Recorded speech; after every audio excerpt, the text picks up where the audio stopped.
My name is Daniel Robinson. I attend AC Flora, and I'm planning to major in geology at the College of Charleston. Good job.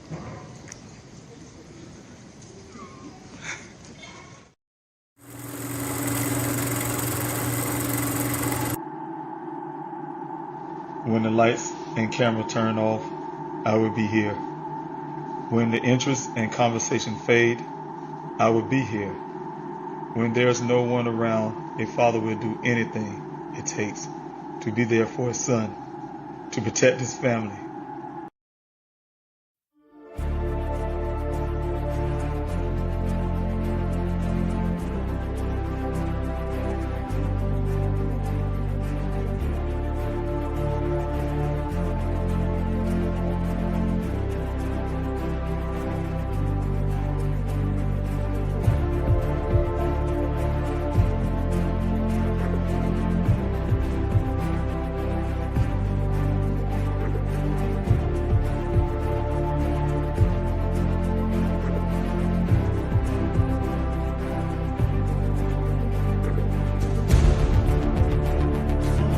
David. Where's everybody? 9 infant months. Without these special people behind me, I wouldn't have a search.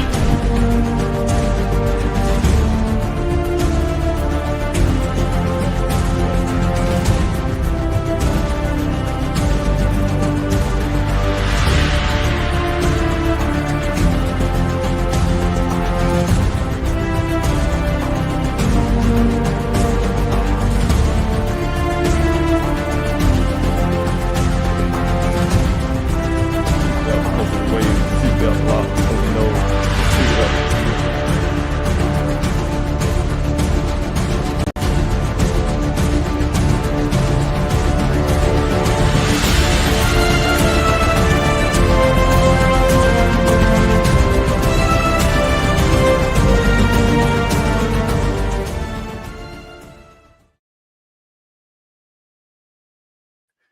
Hello, everyone. Dave Robinson here. I'm the father of geologist Daniel Cornelius Robinson.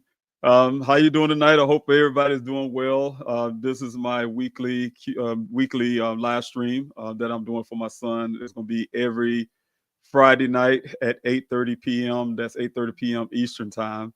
5:30 p.m. if you're out on the West Coast, like in California. Or it'll be 6:30 p.m. if you're out in Arizona. If I have some kind of feedback that's kind of moving kind of slow, I apologize for the bandwidth. I'm going to make sure I check that. But like I said, it will be every week. So hopefully you all can join in with me every week to be a part of this live stream, and I hope you can. So again, I'm David Robinson. I'm the father of geologist Daniel Robinson. I want to talk about his case tonight a little bit, just briefly for those who don't know about my son's case. But what I really want to do tonight is to go into straight into a Q&A for you all who want to, who may have some questions about Daniel's case. Want to know a little bit more about his story. I would be able to do that for you tonight. And so once I finish answering some of your questions that you may have, then I'll pivot over to just playing a lot of the um, uh, talk shows that I have been on to talk about my son's story, and as well as some news clippings. So that will conclude this live stream until next week, when I will have some other things I will be talking about. I'll kind of pick it back on what I left off the week before, when I spoke about some of the things that, when it comes to the timeline, what's concerning to me as a father. I wore many hats, so as an investigator, as an advocate for my son, and all of that. So some of the things that you all need to see as well. We may next week try to go back over the well site that I had put a camera down into to check some things that we found suspicious in that well site. I'll revisit that and tell you why I still feel like there may have been something there.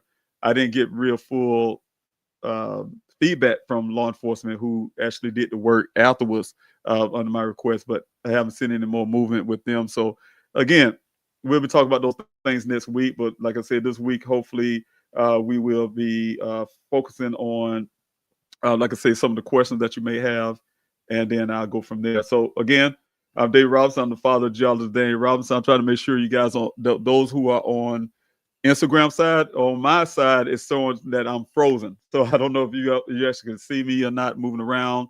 I don't see any. Let's see if I can get some movement over here on the screen, but no, I don't have any movement on the Instagram. So Instagram been having a lot of problems for the last 2 weeks that I have been, the last few weeks I have been trying to do a live stream. So I'm not sure with the platform that I'm using, they have some issues back and forth with that. But if you're on Instagram and it's frozen up, I apologize if you can hear me, but you can't see me, or vice versa, or anything like that. But I would eventually figure this thing out. But anyway, my name is Dave Robinson again. I'm fighting for my son, Daniel Robinson. Daniel, my son, went missing on June the 23rd of 2021. He's a native. We're born and raised here in Columbia, South Carolina. Grew up with his siblings. He had 3 other siblings at the time. Growing up, he's a young man who was born without a right hand. Very, very, what I want to say, a person that's a go-getter and make sure that he does anything that he want to do. Some would try to call it some type of handicap. Not for Daniel. Daniel was born that way, and he taught us as a parent that there's nothing that Daniel cannot do when he put his mind to it. It came from academics to playing a little bit of sports to teaching himself how to play the French horn to how to play the trumpet, etc. And so and also, like I said, academically challenged his siblings in every way that he can. He's the academic all-star when he was in going to AC Florida High School to deciding to want to go into geology. Got into his freshman year in the College of Charleston in Charleston, South Carolina, where he made it a final choice in his freshman year to be a geologist. Not only did he just did so well in school, but he graduated with honors. A person who has a lot of charisma when it comes to having friends and people that just love to be around Daniel. He's that type person. They just love to be around him. You know, he is a very friendly person, very family oriented person as well. Just for me and my family, we definitely were missing Daniel, his personality, his spirit, one that bring us all together. Also, the fact that Daniel is a very high-spirited person. You know, his thrill of or what I want to say, what he like to do when he goes out hiking to traveling and just being outdoors and things like that. That's his nature, things that he loved. You can see as a geologist when he made it to Arizona for a class in Flagstaff. Right after he graduated from college, he went to Flagstaff to take some type of class. He stayed in Arizona. He fell in love with Arizona as a place where geologists would love. He loved the terrain there. He loved, like I say, hiking, just meeting people, being in a different culture, different place. He set himself out to in adulthood to pursue his career, and not only just pursue his career, but to show, hey, look, I'm out of the bird nest, like I like to say it. He did well for himself. He started off in Phoenix, Arizona, where he landed his first job with a company called Matrix New World, also called Matrix Southwest Groundwater. And what they do there, they hired him, is an engineering company that hired him on as a field geologist. They also call it a hydrogeologist because, Matrix New World, Southwest Groundwater, also called Matrix New World. It's there to assess groundwater in Arizona. Arizona is dependent highly on groundwater, as well as things like the Colorado River that runs through. But being a desert state, they need these scientists and companies like Matrix to assess these wells, assess the water that's down in the ground, and make sure these waters are producing, these wells are producing enough water. So that's Dane's job. This is the science of it, doing the scientific stuff. They hired him on to do that. Again, when I say with Arizona being a desert state, also that those groundwaters have produced 100 years of water and recharge itself. So Dane's job is very important when it comes to that state. On June the 23rd of 2021, things changed for Daniel. Daniel's been working for the company almost 3 years, and he got assigned. He always gets assigned to different areas of Arizona. This particular day, he got assigned to 2 well sites according to his job. The story was told that my son made it to the first well site to assess a well there. My son took a picture of some logs, some notes.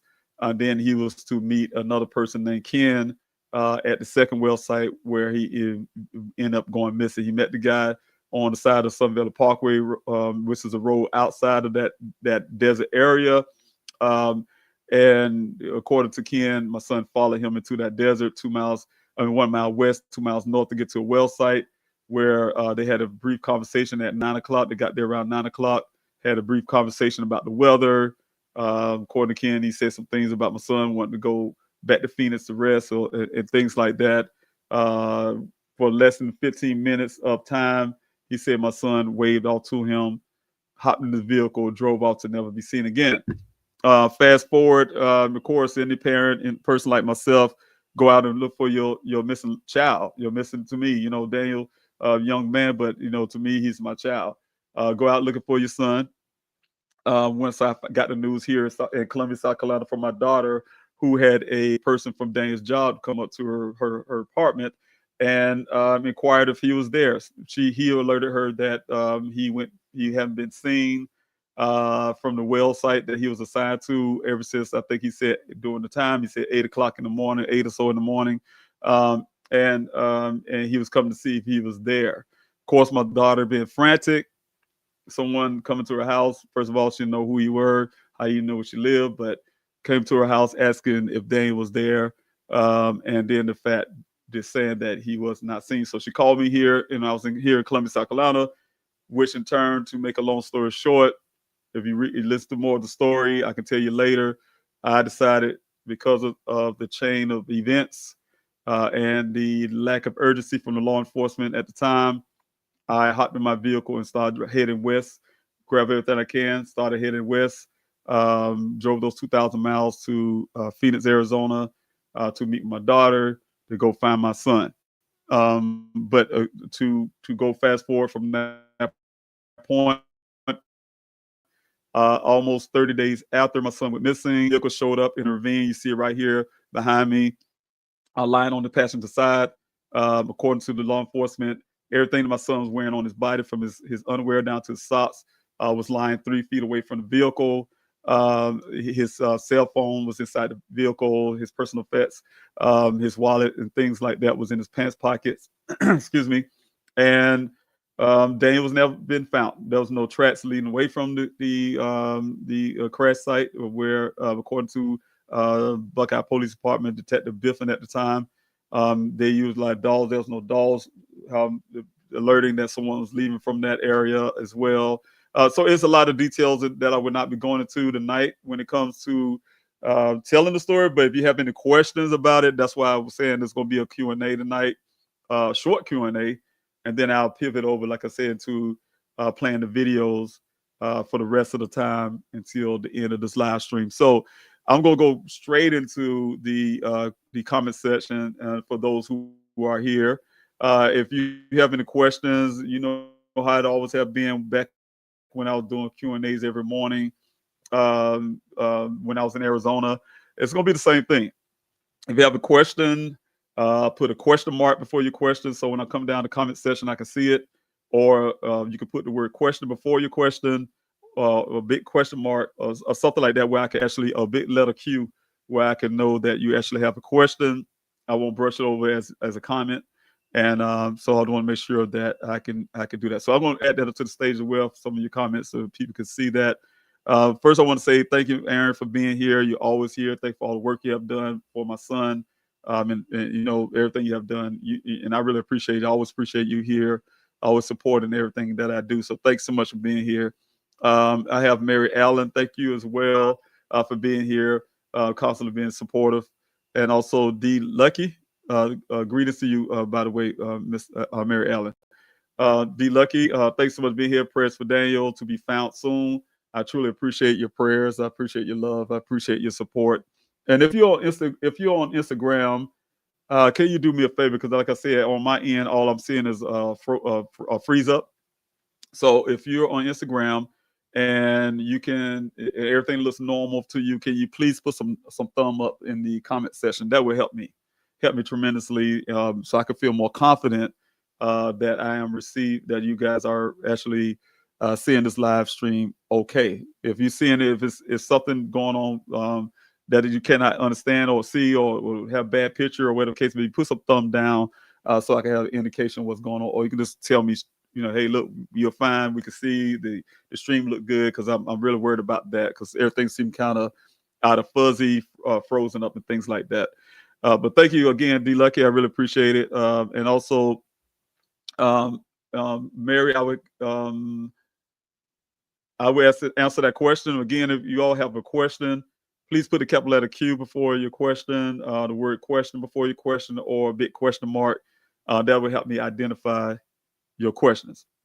Also, Mary Ellen, you do have a question, right? It's say, has Matrix New World done anything for the family?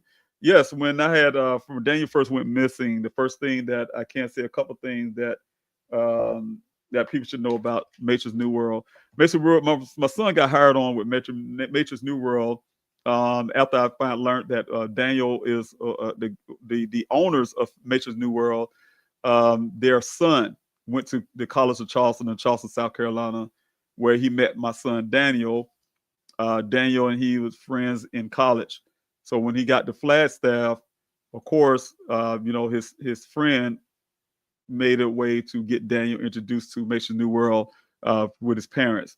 And so they hired him on as a field geologist, hydrogeologist. So having said that, Daniel been working with this company. And when I got to Arizona, one thing I can say, we had one of Daniel's supervisor was the person that first helped me get when came to my first search. He came to my first search, his supervisor, and also showed me where this well site was located. After the point, I can't say, I don't know if it was a mandate from or something that came from Matrix New World itself, but for at least about several weeks, I could say probably about a good 5 weeks, Matrix New World employees, a few of them, I think about 6 or 7 of them, would come out to my searches to help out, where they help out, rather direct the people into the desert, to the location where we're at, or they kind of pair off to themselves and go search a certain area. Now, other than that, I think the company itself, I had several meetings. I've had several meetings with them, board meetings, I like to call it, so I can better understand Daniel's job, get more information. Of course, I was doing investigative work myself. And then also the owners, the parents, like I said, of Daniel's friend, they donated to my GoFundMe. So Matrix New World have donated. The mother who owned the company at the time donated to the GoFundMe. They also offered, which I ended up turning down, but they offered some office space in their building where I could run my searches out of, coordinate my searches through. But like I said, at the time I turned it down because I was having an investigation, and having an investigation, I think it was proper for me to have an office, using their office space when don't know who the suspects are, or who's the people responsible for my son's disappearance. So at the time, but yes, they did some things, but to me, to be honest with you, and I had a discussion with them as well, they didn't do enough at the beginning. Anytime, my auntie was one thing she pointed out, and I'm sure they fixed it at this point now. I hope now that they sold the company to someone else, but the protocols wasn't there. They didn't have anything that would help their employees when they go out, because then you go out all the time. You go sometimes at night to some sites. I talk to them on the phone a lot. For instance, I'm using him as an example. There's no safety mechanism. Something happened while he was traveling there, they wouldn't know.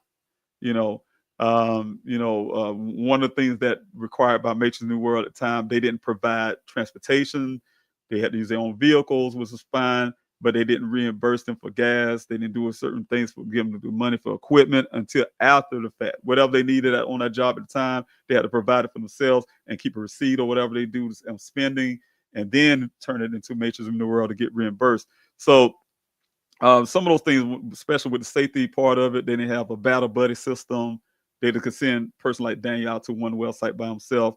And so those type things, those things wasn't in place. So those things that we talked about The second thing is when Daniel went missing. Well, the major thing is when Daniel went missing. You know, they didn't call law enforcement. They didn't to go out and search for themselves to go look for Daniel. The gentleman that came out to my daughter's apartment was one of Daniel's friends from the job that I ended up finding out. His name is Roger. He was a friend of Daniel on and off the job, and so he came looking, but the company didn't come looking.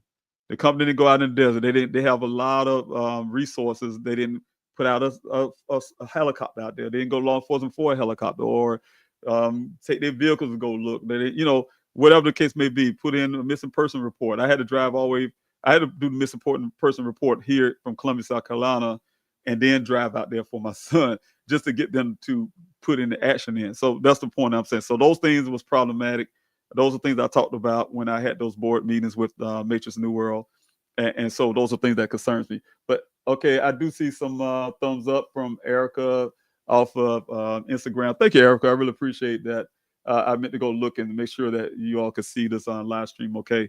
All right. Thanks so much. And if you can't see the live stream, okay, later on, something go wrong, put some thumbs down or put some comment in the section. I'm talking to those who are on Instagram.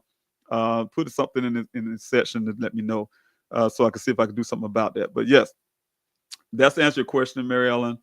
They did some things, but the most important thing, no.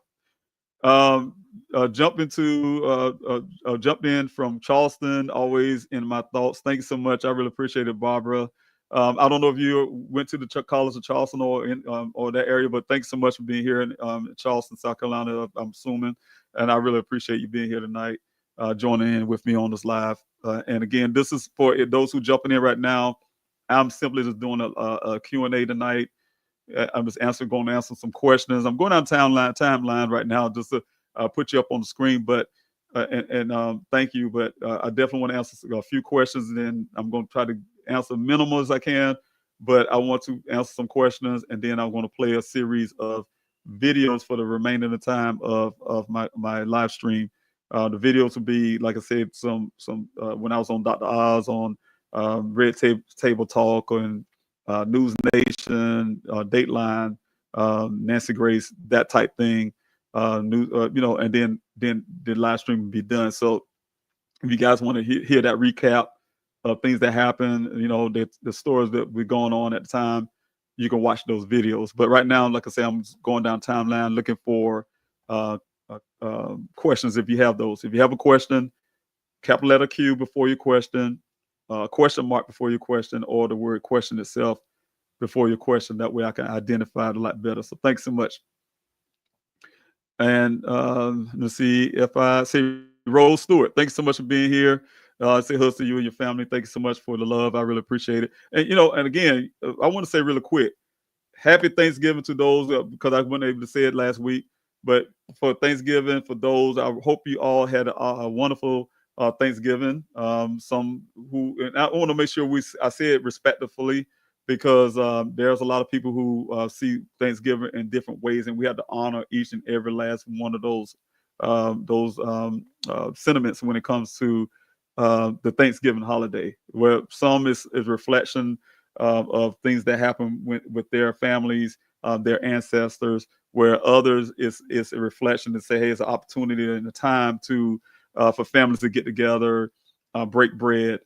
Family members they haven't seen probably in the years or months or you name it. Time off from work for some people just to, hey, watch some football games and relax. So whatever it meant to you, I hope you enjoy the time with your family and friends. Being able to reflect with your family and friends, whatever it takes. You had an opportunity to be with family and friends really close, because family has always been important to me. It's always important to me.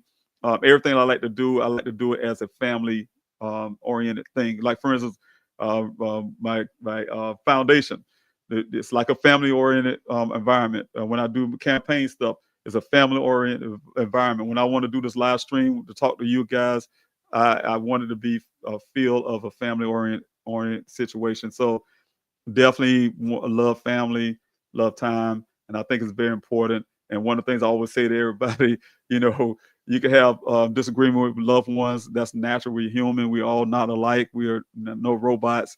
So you can have disagreement with your loved ones. You can't stand their nerves at times. Sometimes you feel like a nut. Sometimes you don't. But it's also always important to let the loved one know in the midst of your disagreements or whatever they may be that you love that person, because it can come a time. It could come a time like what happened to me and my family, where you not be able to say that ever again, right? There's different ways and different reasons that can happen, but in my case, my son is missing. So I would give anything right now to be able to break bread with Daniel, have a conversation. Hey, just hear what his day was like. For him to get on my nerves, I would give anything for those moments. And it's been over 4 years now since that happened last. For me to be on the phone 2,000 miles away to say, "Hey, Daniel, I love you." Can you imagine that with your child, anybody you love? You're in limbo. You don't know if the person's still here or not, for instance, or what the case may be. So please don't take those things for granted. I would have never known that over 600,000 Americans were missing in this country, over 3,000 a day, 2,000, over 2,000, which would be our children that goes missing a day. I would have never known none of those statistical facts if Daniel hadn't gone. Well, I won't say I would know if he didn't have gone missing, but I didn't know until he went missing. Those are things that kind of went over my head as life was going on. And sometimes you won't know until it hits home. And I hope not wishing that on anybody, but if it don't take life for granted, because you never know if things can hit home, right? So again, thank you again, Rose. I really appreciate you, Nico, for being here. I really appreciate it. I say video seems to be frozen. Yes, and that's what I'm worried about. So if it's still frozen, guys, I apologize. I think something's going on with my bandwidth, and I'm trying to alleviate that right now. But yes, if let me see if I can get something going with this bandwidth, and I'll make sure that let me see, because I can probably turn some things off to make sure that I'm getting all the quality that I can get. But if you guys are still there and you can still hear me now, just good enough, then stick in with me. I want to make sure that, let's see if I can do something here to better this bandwidth. Can you bear in with me, everyone? I really appreciate you, really, very, very, very much. Okay. All right. And if anybody having more problems, please put that in the comments. So I really appreciate you putting that up, Nicole. I would have never known that. Trying to see if there's other things that I can do to get this bandwidth going. All right. And tell me if y'all having a better outcome with the bandwidth. Please let me know that too as well. Like everything's starting to look a little better. Let me know that too. I definitely would like to have some of that feedback so I can know what's going on your end. Because on my end, I kind of see some of that too as well. And that's always going to be problematic for me. I want to make sure everybody is actually getting. Let's see. All right. Let's see. This may help me out a little bit here. All right. Let's try this. All right. Thank you so much again, Nicole. If everything's coming out a little better, let me know. Please let me know. Anybody put some thumbs up, give me some word. I really appreciate it. I'm looking at all three screens and try to make sure I get some, because Instagram is separate from for Facebook, YouTube, and Twitter. So, I have to look at different screens just to know. But thank you simply, Regina. Thanks so much for being here. I really appreciate it. I love to see you here. I really appreciate you being here, support. Also, Am Funny Girl, thanks so much. And I know who you are. I don't know if you want me to put your real name there, but thank you so much for being here. I truly appreciate you as well out there in California. Also, again, Mary said, did you check his phone for photos and voicemails? Yes. I was able to get Daniel's phone from Detective Biffin, who had his phone. He said he took his phone from the scene, put in his pocket. Make a long story, they did what they call is cloning type situation with the phone. And once they cloned it, I guess he gave it to me. So yeah, I was able to go through the phone. I was able to look at a lot of things, and I have a lot of information from that phone. A lot of things, like for instance, the MileIQ app, for instance, that law enforcement utilized. I found that on Daniel's phone, and I was able to give them the law enforcement information off of that, for an example.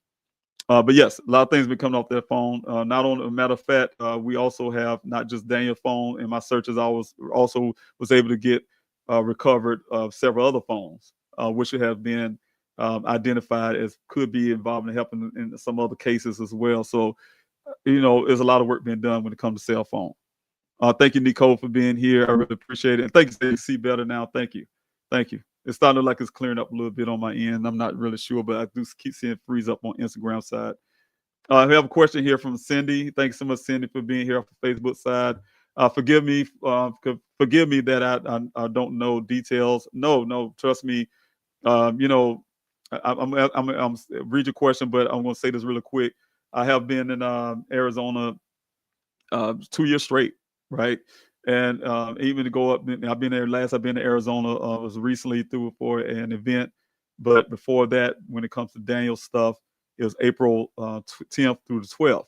And and one thing I have done when I was there for all these years now, there's people that live in Arizona and never heard of Daniel's story. I've been there pushing really hard. It's been a national occurrence. Push hard to get his story on the national stage, and people still don't know about Daniel's story. There's still room for people who just don't know. And so what I'm saying that to say is that's why it's important for me to do what I'm doing right now. Continue to talk about his story. Continue to ask you and advocate for you guys to get these flyers, to get them out there for people who haven't heard of Daniel's story. That helps out a lot. Spreading the word, that helps out a lot. And also the things I'm doing when it comes to advocacy and fighting for Daniel is to get law enforcement to do their job. So anytime you learn about Daniel's story, I'm willing to talk about it. That's why I do the live streams. And I repeat myself. So people who have been in my live streams before, you hear me say the same thing over and over again. It's not necessarily for you. It's for people like Cindy who haven't heard of Daniel's story yet. So thanks so much, Cindy, for being here and just to listen. So I really appreciate it. I saw a photo of how his vehicle Jeep was found on his side. His clothes there close by. Is that correct? Yes. 3 feet away from the vehicle, the clothing right here, you probably could see it barely. But I could have some better pictures. Next time you come to Q&A, I'll be showing some direct pictures. Or you can go to YouTube. Please help find Daniel. You can see a lot of videos where I talk about everything on the scene. But yeah, next week I'll be talking about some things, so you'll probably see some more detailed pictures. But yes, the clothes here on the scene, 3 feet away from the vehicle. According to law enforcement, everything on his body from his underwear down to his socks was 3 feet away in a pile. His clothes, they're close by. Okay, is this correct? Yes.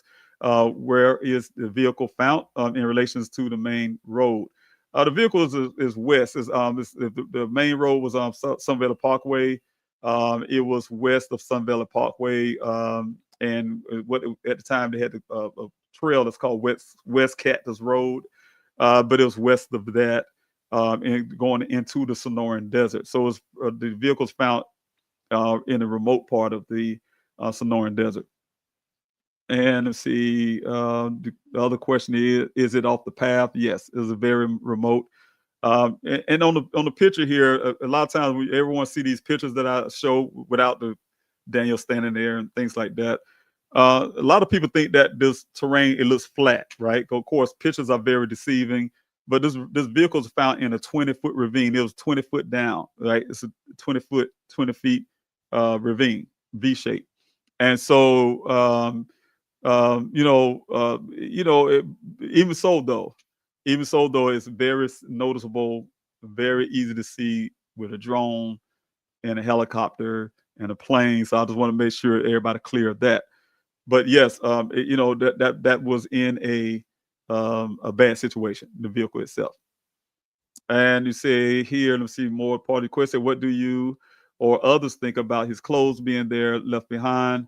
Of course, me as a father, some people call me, I'm gonna have some biases there, but I had to literally, and I'm explaining this too. I had to literally, on my way to Arizona. So I have a feeling that that's the way God needed me to do this, because it was hard. As any parent, you kind of feel like you're about to lose it.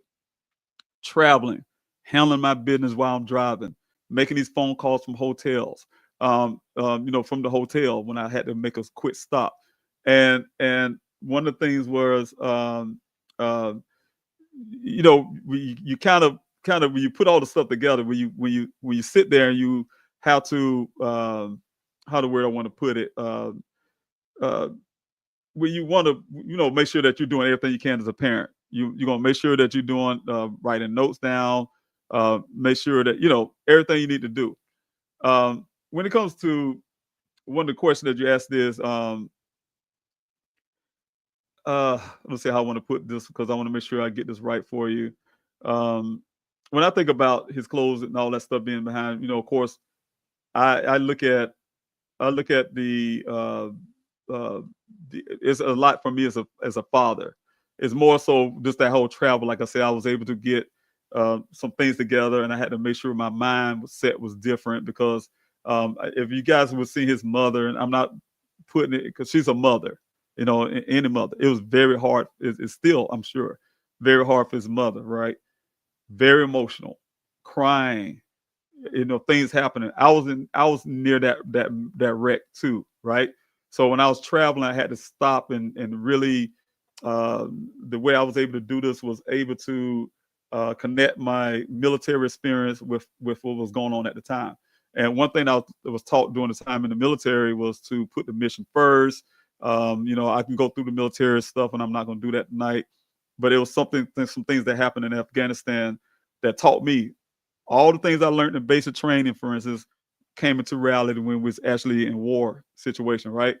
And when we started losing people and things like that, right? So what I'm saying is I had to use those same techniques. I had to use those same training just to get myself in a situation mentally to be able to be effective for Daniel for all these years so far, right?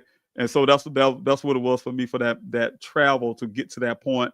So when I got to Arizona and in the chain of things, when that vehicle showed up almost 30 days after Daniel went missing, and like you said, when the clothes sitting there, I was never at the scene when it was actually on the scene.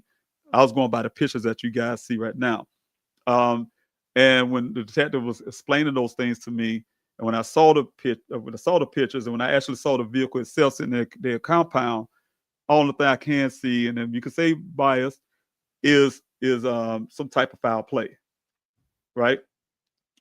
And then I felt, and which I found out later they didn't, that law enforcement should treat it as such, treat it as a crime scene, treat it as foul play until you prove otherwise, right? But they have not done that, and so that was some of the separations that happened with myself and law enforcement from that point. And the reason why I always use this emphasis as well, Miss Lay, is that if this was pretend this was a law enforcement cruiser lying on its side, and the officer's uniform was lying 3 feet away from the vehicle. I mean, everything on his body, is underwear down to socks, service uniform, his guns and stuff was found on the ground, untouched, or I don't care, touched or untouched. They would have never, ever said this wasn't a crime scene just by it just being an officer, period. And no one can ever tell me otherwise. So the same treatment that it would do for their own is what I was just simply asking for Daniel. So those are things what I think about it when it comes to that. And may I ask, do you lean this towards this being a terrible accident, not found yet, or do you mean to lean towards some type of foul play? Yes, I lean towards foul play, and I know it's some type of foul play. Don't know exactly what that means, and I can tell you the reason why.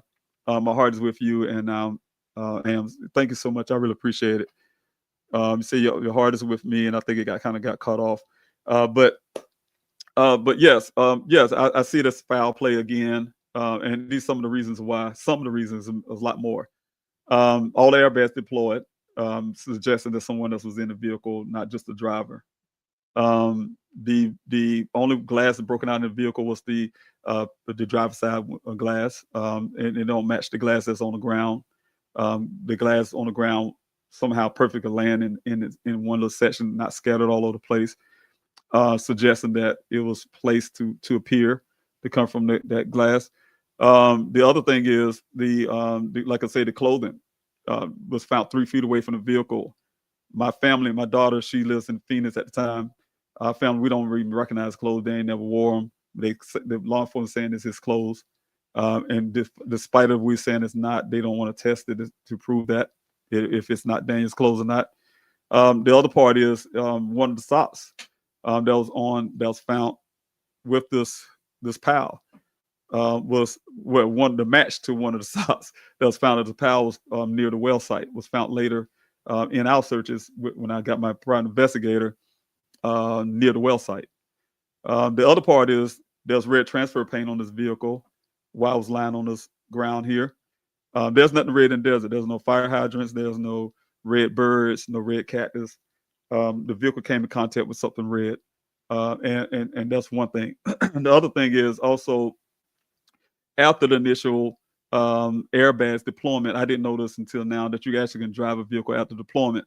Someone had to go through, and we have a gentleman named Wyatt. I don't know if you mind putting his name out, but he kind of brought some real points there that you have to go through a series of things just to get a vehicle with the airbags deployed to crank again, right? And that might explain the 4 to 6 initial cycles. And there was 4 to 6 initial cycles on the vehicle.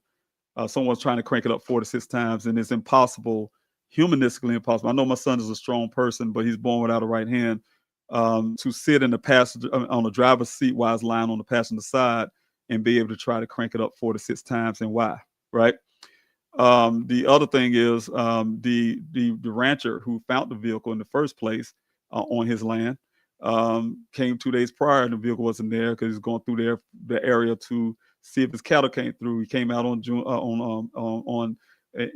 July, and when he came out the second time, the 19th, he saw the vehicle, found the vehicle there. One of his assessments, being a 4th generation cattle rancher, is that the vehicle, he see a lot of things come out in the desert, a lot of abandoned cars and things, and one thing he noticed was the vehicle's too clean.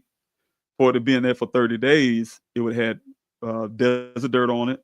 If it rained the way that Buckeye wanted to claim it, there would have been mud, or, like stuff on it. And I'll show you many times before, underneath that ravine is a clear shot where water runs through that ravine.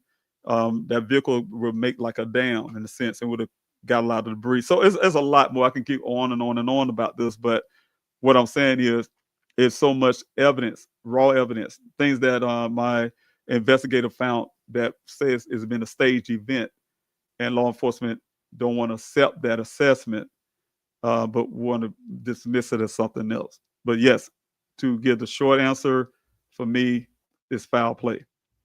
And also to couple that with the fact that I know my son.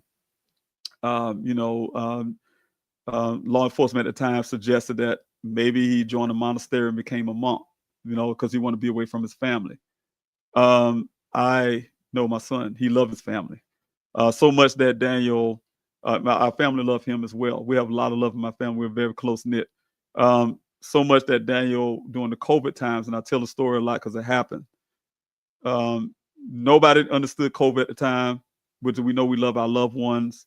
Daniel came from Arizona to South Carolina, Columbia, and just to see his grandparents is what he told me. And my mother told me that Daniel knocked on the door, but told her don't answer the door. He talking through her through the window because he just wanted to see his grandmama. Because we didn't know at the time, we was told that, hey, stay away. If you think you might be exposed to COVID or things like that, stay away from the elderly, those who have pre-existing conditions, et cetera, et cetera. Daniel thought about those things, but the point I'm making is that's the kind of person he is. He's not a person that want to be away from family somehow, or have an agenda to just, or he mastermind this whole situation, put his own clothes there and do all the stuff, and put his pan up on the vehicle, put his sock over there by the well site to throw people off, and he mastermind the whole thing just to be away from his family somehow. Ludicrous. So those type things. Anyway, thanks so much for that question. You had another question as well. He says, what type of well site do you mean? Well, they have they drill the Masons of the World is the company that my son worked for to assess the wells. They do the science, like I said, to see if those groundwater can produce 100 years of water. Because what is, they was putting a project out here, Howard Hughes Corporation, and it was some other company at first, landowners selling this land, because right now they have development out there currently, but they're preparing for this. And in Arizona, for any community being built, they had to have 2 well sites, 2 wells, groundwater pulling, and those wells, but they had to prove that there's enough water to sustain that development, right, of this land. And so that's what Daniel's job come in to assess those wells, the groundwater, to make sure it can produce enough water, 100 years of water, and then be able to recharge itself for another 100 years, keep recharging itself, those type things, the science of it, but the company that Daniel, for instance, the guy that he went to go meet, Weber Waterworks, is the name of it. They actually drill down into the groundwater to create these wells. And so that's what I'm saying when I say well site. Daniel's working at one that was obviously probably was drilled by that company or someone else in the past. But that company, Weber Waterworks, was actually pumping the water out of there using their equipment, I guess, to pump. Daniel assess. They also test the water, test the sediments that come out of the water and things like that. So that's Daniel's job. And Nature's New World. Question here. Thanks so much, D. Lucky, for your question. Do you feel his vehicle and clothing were staged? Yes, I do. Without question. Yes, we have enough evidence of that. Again, my private investigator found those evidence of that. And you'll think that law enforcement would embrace these findings of facts, will embrace the rancher's assessment, the one who actually found it, and so on and so on. But no, they decided to go otherwise and say something opposite. Right. And the way they did that was they and that was a fall again of my relationship with the Buckeye Police Department at the time. I was talking to them all the time until my investigator gave them that information. Once he gave them that information, they just literally stopped having communication with me for over a month. And then a little over that month, they decided, I guess, to get their own private investigator to dispute my private investigator. And it's ironic, their private investigator was saying the opposite of anything my private investigator was saying. But the kicker to that was their investigator, and it's crazy for me to hear a law enforcement hiring a private investigator when they have detectives. But anyway, that's what they did. But this is a private investigator that they hired, had never seen Daniel's vehicle, never saw his vehicle. And I say it every time, and I'm going to say it every time on my live stream. He never smelt it, tasted it, felt it, looked at it, nothing.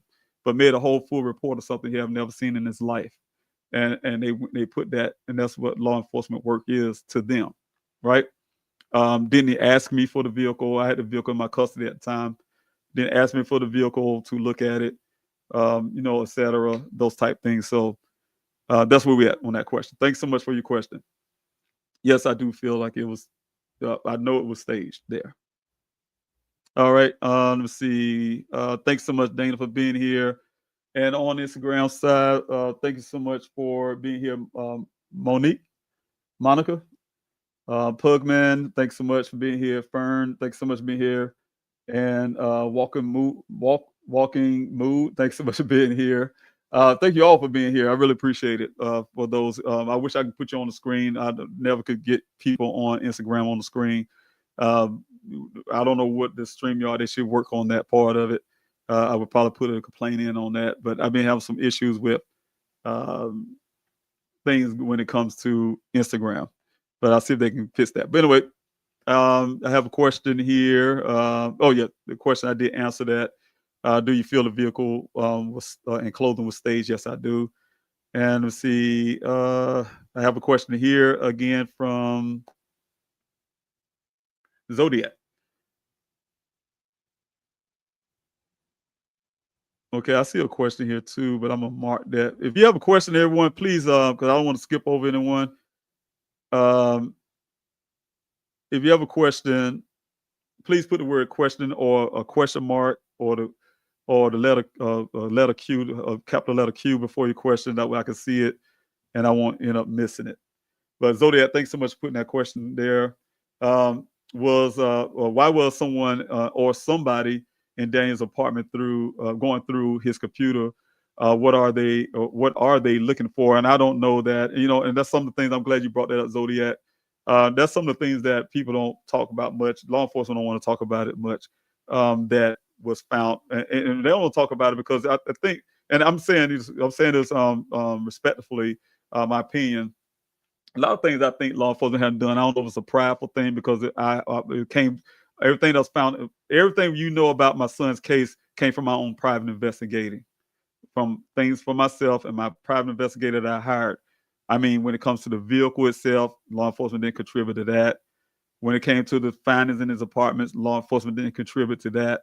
So what I'm saying is they haven't done anything. Only thing law enforcement in Daniel's case can say what they did was searches, right?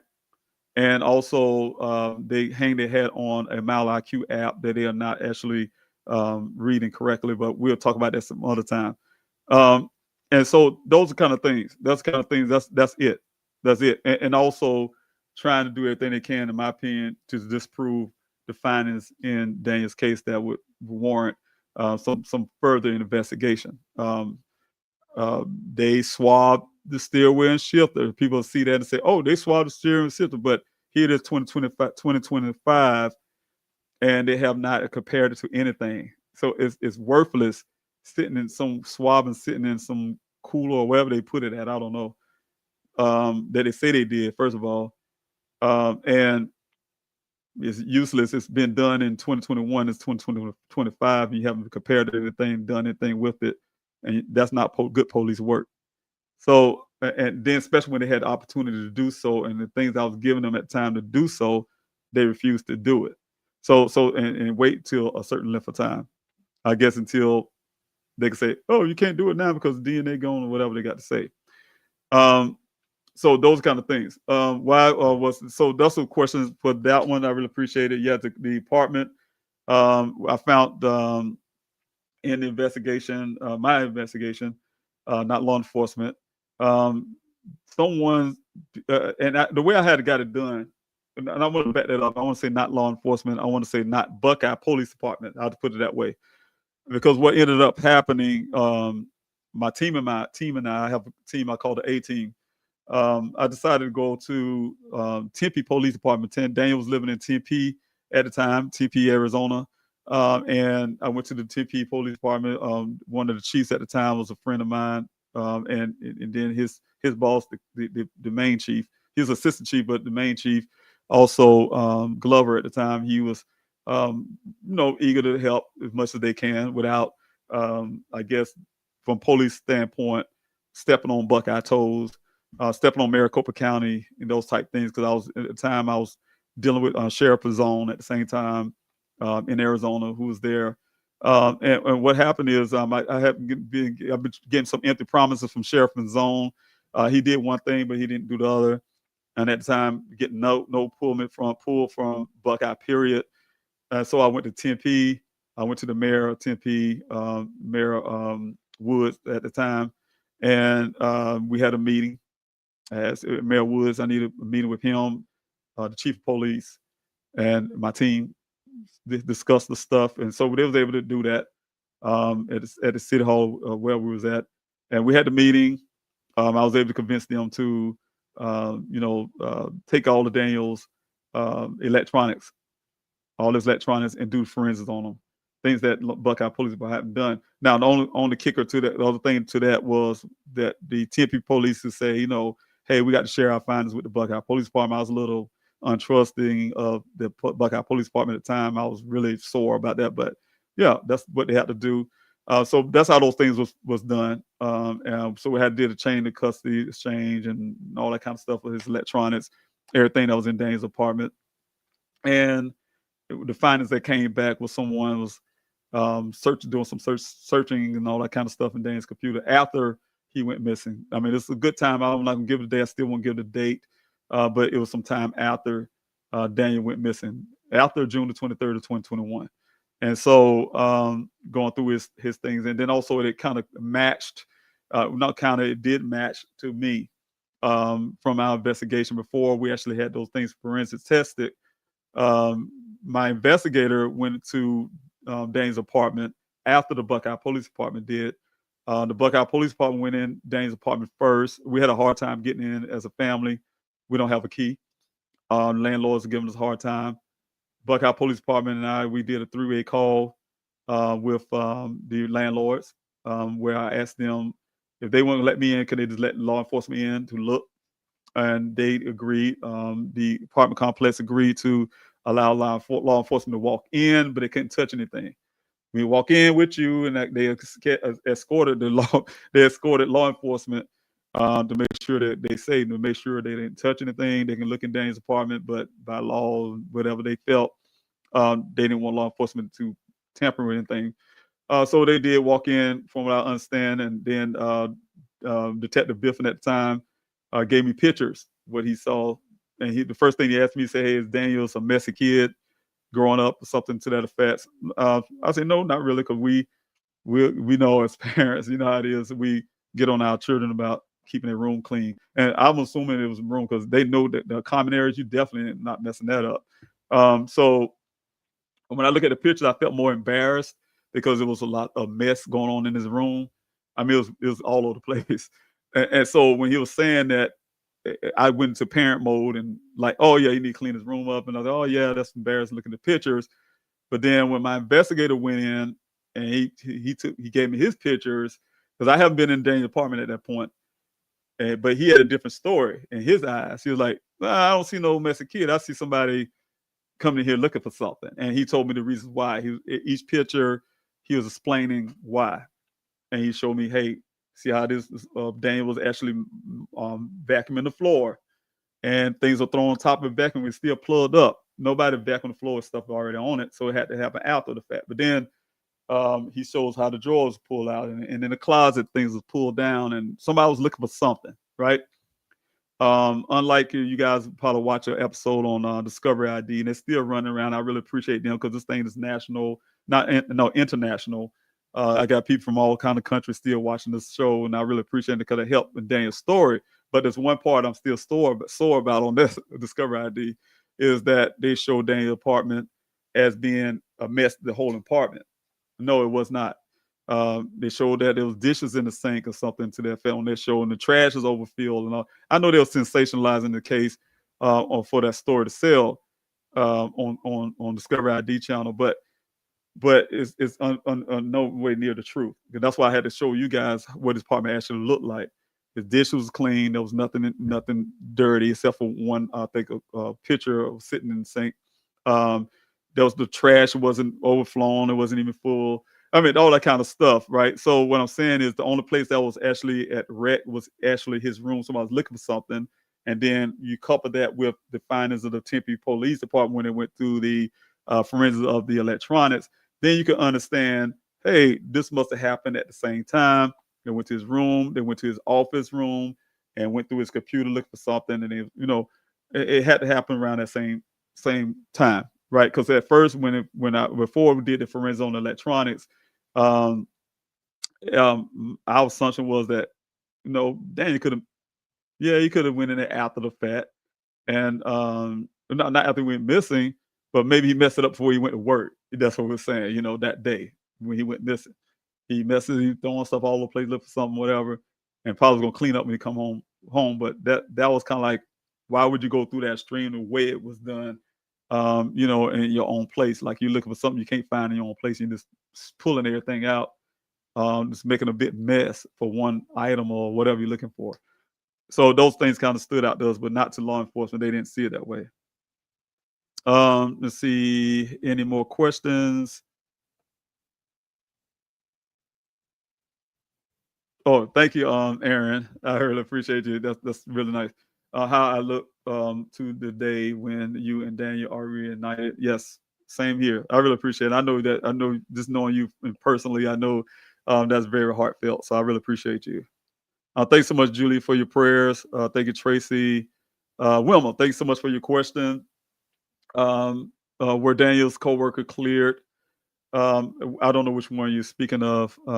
If and that coworker word always gets me. I'm not sure if you're speaking to someone from Nature's New World or you're talking about Ken from Weber Waterworks. Now, Ken, if you're speaking of Ken, the last person that seen my son, I say everybody was cleared. He was cleared by law enforcement, not by me now, not by me by any stretch. But but from law enforcement standpoint, his word was gospel. He said it, and that settles it, and that means he meant it, and that settles to them. There was no need to look at his cell phone record to see if he was actually where he was at the time when Daniel went missing. Did he leave that well site? I mean, all this kind of stuff, all this question wasn't even answered. To scrutinize his story really well.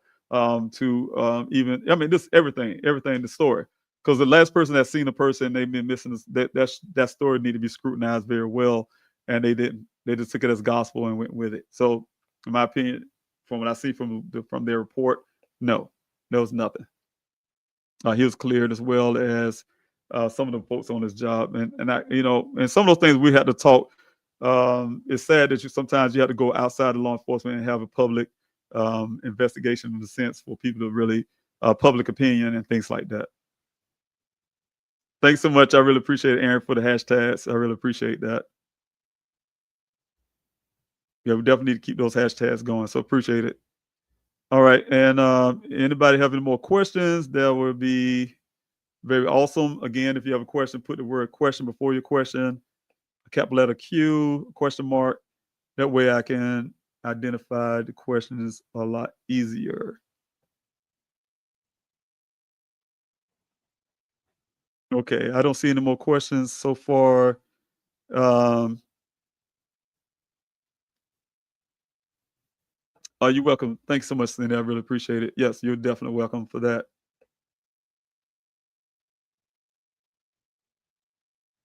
Well, I can say I'm not going to put nobody as saying they did something. So I'm going to say that up front. But it's kind of curious. It's a curious thing for me. When I first, and I'm going to say this about the red transfer paint. You said red paint from that truck. And I'm trying to figure, maybe you were speaking of something that I said last week. And that's why I'm going to mention now. I'll make sure that in the conversation y'all didn't have in the chats. But one thing I can say about red transfer paint, there was red transfer paint found on this vehicle, right? And it came to me without it being that red transfer paint being tested, right? That law enforcement didn't do. My investigator, he found it, but he didn't get it tested or anything. But and find out where the red transfer paint come from. One thing I can say, anything I could think of that's red. So of course, in my own personal investigation, as a father wearing many hats, is that in Daniel's case, anything that's red to me, I had to look at it that way as a prime place where that red transfer paint may have come from. And there's two sources I can think of that may have come from. Weber Waterworks use these drilling machines, and they're red, where they drill.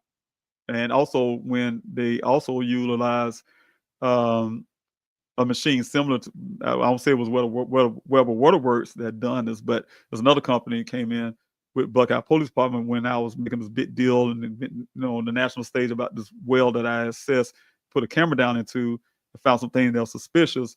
Buckeye after was forced to do that after the fact and went down with their camera, but they claim they didn't see nothing and pull these stuff out of it. But that machine that they use, where I saw a picture, was red, right? Almost same thing with these companies would use when they were drilling. And so that's one theory. The other part is from my own memory, from my own self, my own witness of this. My very first search out there in that desert, I was working with a gentleman who's out of Buckeye, who knew a lot. So he was my coordinator, right?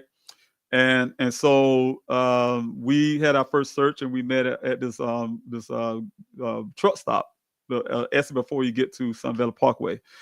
And we met there. And that's where everybody on social media tell, hey, this is where we're going to meet for this first search. We're going to stage there and then go out to Sun Valley Parkway and go into the desert.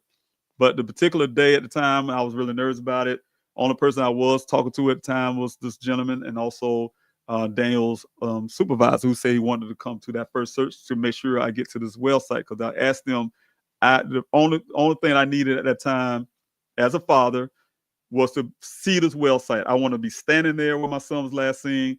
I want to feel him something, right? So that was my whole agenda. And so I made it to the well side. I mean, to the truck stop before everybody else got there. And while I was waiting there, I was calling his boss, Dan's boss, to see how long it was be before he get there. He said, "Oh, I'm almost there." And then when I said, checked on him again, and he said, "Well, I just pull up." I said, "Where are you?" I was looking. He said, "I'm in the truck right there at the gas pump." And I'm looking back behind me, trying to identify him. And then he said, "I'm in the red truck." Okay, I saw the red truck, but the red truck had heavy damage on the front end. Heavy damage, and I'm not making this up. Heavy damage on the front end. I'm thinking like, I thought they were making money. That's what I'm thinking in my mind. He gonna not get that fixed, that's what I'm thinking in my head, But that's the only place I can think of outside of there's two things in my brain: the machines and the supervisor's pickup truck. I think it was a Tacoma or something like that. But anyway, wondering, because I know that one side on the passenger side, close to the passenger side, was really heavily damaged, right? So I didn't just push it outside because, of course, hindsight, how would I know the vehicle going to show up 30 days later and all the stuff? But yeah, I did see that. But that's on two things. But the only thing that's problematic for that is that, like I said, that was 30 days before the vehicle showed, almost 30 days before the vehicle showed up when we had that first initial search. But outside of that, let me see, any more questions? I'm up to an hour, everyone. And then, like I said, the last part of this live is going to be the Red Table Talk interview, the Dr. Oz interview, the News Nation, Dateline, CNN, Nancy Grace. I'm going to just play those videos back to back and then end the live stream until next week. But yes, no more question here is from Zodiac. Question from Zodiac: do you strongly believe that Buckeye Police Department is covering up something? Yes, to make them not talk about what had really happened. I see a lot of things that will say cover up from the Buckeye Police Department. That don't come from me. That come from some Charlotte police officers. That come from a police officer and my team. That's come from other police officers from all across the place that was dabbling into Daniel's case and see things that they feel was very improper, out of protocol for the Buckeye Police Department, coupled with the fact that the chief of police at the time had been not fired, but been suspended before for the Buckeye Police Department falsifying documents. That's what they do. They got a history of doing that. So falsifying things, right? And so what I'm saying is, cover up part.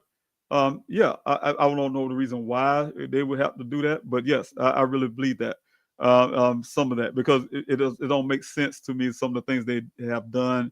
And then the ironically part to that is, at a certain point, I'm not going to put this out exactly what my thoughts are on it, but at a certain point of my pressure campaign, that I like to call it, and I really appreciate it. And I say I really push it out to everyone who's watching now, who's been supporting me, who's been helping me push, help me fight for Daniel for all that time, and making law enforcement do the little that they did. Because if I wasn't there doing what I did, trust me, that day when they gave me that vehicle, 2 days after the vehicle found, they gave that vehicle to me, gave me all his stuff for safekeeping. And they was waving at me in a sense, not literally, but it was to where I felt, waving at me, say, "Hey, going back to South Carolina, ain't nothing else to see here." They already told my private investigator they went investigating, and they told me they had no more leads to follow. They even put it on social media when they ended up taking it off. I still got a copy of that.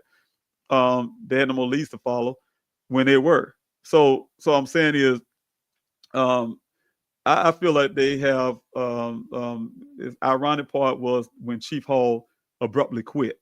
When I was putting pressure on him, and I was also putting pressure on and the sad part is Sheriff from Zone.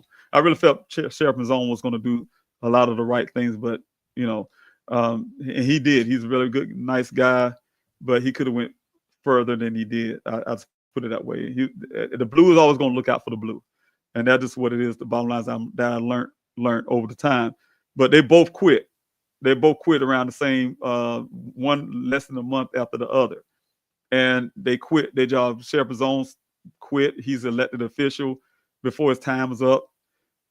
Chief Halders quit, I guess, before he loses his retirement or something. I don't know. And so, but it was some things because I did have during the time I'll go ahead and say this, during the time I was sitting down with the Justice Department and things like that, trying to get them into this Daniels case, because I have had no luck with the FBI into Daniels case. The field office in Phoenix is a joke. This glorified police department, they don't want to do their work. That type thing. So that's where I believe what happened with that. But yes, I do feel like there's some form of cover up with that department. And that cover up could be the pride that they have, that they haven't found anything, but we have, and it made them look bad. Or it could be, I think what I'm hearing a lot when it comes to these live streams, people say things that I've been too tough on law enforcement. They feel it. I smile. I smile because it's funny to me. Their feelings are hurt. Feelings are hurt. I keep telling people over and over again. I think I froze up here. I'm gonna wait for a second. Okay, there you go. I think I froze up for a second. But yeah, one thing I can say is that I keep saying it over and over again. I don't care about law enforcement's feelings. I don't care about feelings. You don't come to a job and collect the paycheck, taxpayers' money for your feelings. You just do your job. I mean, simple as that. You know how many times our feelings are hurt when I was over there in war fighting for this country. You do our job. We don't care about no feelings. It's your job. Do your job. Do your job right. And that's what you get paid to do. That was for us. That was what we raised our right hand to do, is our job. Damn the feelings. I mean, feelings matter. It just don't matter when it comes to solving somebody's case. If a family's being hard on you, just do your job. That's it. Question here, Julia. Thanks so much. Foul play was involved. Has anyone been looked into? I'm assuming Buckeye Police Department has not classified Daniel's case as a criminal case, which makes me wonder if anyone have gotten looked into in that aspect. Ken, any other workers? And you're right. You're definitely right on that. They have not classified as a criminal case. It's two ways I look at that. I've been asking for that. I've been pushing for that forever now. Again, I'm gonna go over again. If that was a police crew, no question, they would have made it. The day that officer went missing, his clothing, his uniform laying on the ground, it would have been a criminal case. Non-stop. They did it before they even got on the ground to even prove that it was a criminal case of seeing the foul play, because it's one of their own. But in a situation like this, that's written with this foul play all over it, they're refusing, and so to do that, classified as a criminal case, mean they had to do more work. They had to spend more money on this young black man. Had to spend a whole lot of money, tons of more money on this case to get to the bottom of it. If it's classified as a criminal case, they would have to go after the telecommunication companies that I wrote legislation for, to force them to do certain things when it comes to cell phone pings. Just all of that. I call it, they don't want to do it. Not for Daniel. They do it for one of the officers, no question. So or one of the officers' son. Let's say Chief Hall at the time. It was his son's vehicle. Found like that, no question. It would have been foul play day one. It would have been saying, he wouldn't say that thing he said to Sarah Seidner on CNN. We can't make up evidence. Evidence is all across the ground, all across that desert. Evidence was in that report that my investigator gave to him. Physical evidence, and they're refusing to look at it that way. So again, that's not good police work. All right, let's see. Any more questions? I really thank you. I'm gonna put this up, Terry. Thanks so much for your comment. David, Daniel, and family are never far from my thoughts. I really appreciate you. I look for Daniel's sweet face wherever I go, and I really appreciate it. And that means a lot to me, because that's what I fought for 4 years for And I really appreciate it when you say that, because when you out there looking, and that's the reason why I started my searches. That's why I started my city search, the flyer distribution, the Q&As, all the stuff. I started for just what you said in that sentence. I look for Daniel's sweet face everywhere, wherever I go. And when I was in that desert searching for Daniel's, those weeks after weeks and out there in that desert, I knew that I had to fight to get Daniel's story on a national stage, because I need eyes and ears everywhere. You're just one person, and if you get everyone involved and doing exactly what you were saying, doing Terry, then I know I got ears and eyes everywhere. So no matter where they take Daniel, if Daniel himself was going somewhere, somebody could see him or hear. Somebody will know something. A stranger, anybody, and so that means a lot. That says a lot for me. And he said, I have infinite faith that peace will be restored, and I do too, and that's why I'm not giving up. And I've seen it happen before. I've seen families, loved ones come back. I have a friend of mine, her daughter came back after 4 years, so it can happen. Thanks so much. I have a question here from John Courtney. Have you looked into other cases like Kyle Rodney case? No, I haven't heard of that case, but I will look into that now. But let me write that down, because I know I get off the Q&A and I would miss the name. But yes, I would definitely look it up. And all right, I'll definitely look it up. Truckee, California had water rights dispute by her grandfather, and she was to inherit his property, and I believe the rights to water. And no, I haven't heard of the case, but I'm sure that what you're talking about is some kind of dispute with the water rights, and again, the motive that somebody. I hope you're not saying someone was murdered or this gone missing, but whatever happened, I would look into it. But thanks so much for sharing. Let's see if I have any more questions. I have one here. Thanks so much, Lucia. Thanks so much for your questions. Again, if everyone have questions, please put like Lucia did, a question before your question, a question mark for your question, or the word question, or big capital letter Q. I can identify a lot easier. Do you think the abduction was from the job site or his apartment? There's two ways I look at this. I would say if it was an abduction type scenario or situation with my son, I think it would have happened probably before parts of me don't believe that Daniel actually went to any of those well sites. It's a fabricated story. And I have a reason to say that, and you guys will hear a lot. I have working with someone right now and putting together some things. He's been putting together some things for a long time. I've been listening to him, looking at him. We're working into it together now, and I'm starting to understand a lot of things he's saying. But it also couples with the feelings that I have about my son and the whole situation, and with some things that you guys still don't know that I found in Daniel's phone. I recorded everything off his phone once I got it. And so a lot of things will add up to beliefs that Daniel could possibly have not even done none of the stuff, right? It was done for him in a sense to give it that story. I'm telling you the thing that stood out to me the most, and that brings me back to Chief Hall at the time. Same guy I told you that got suspended for falsifying documents, right?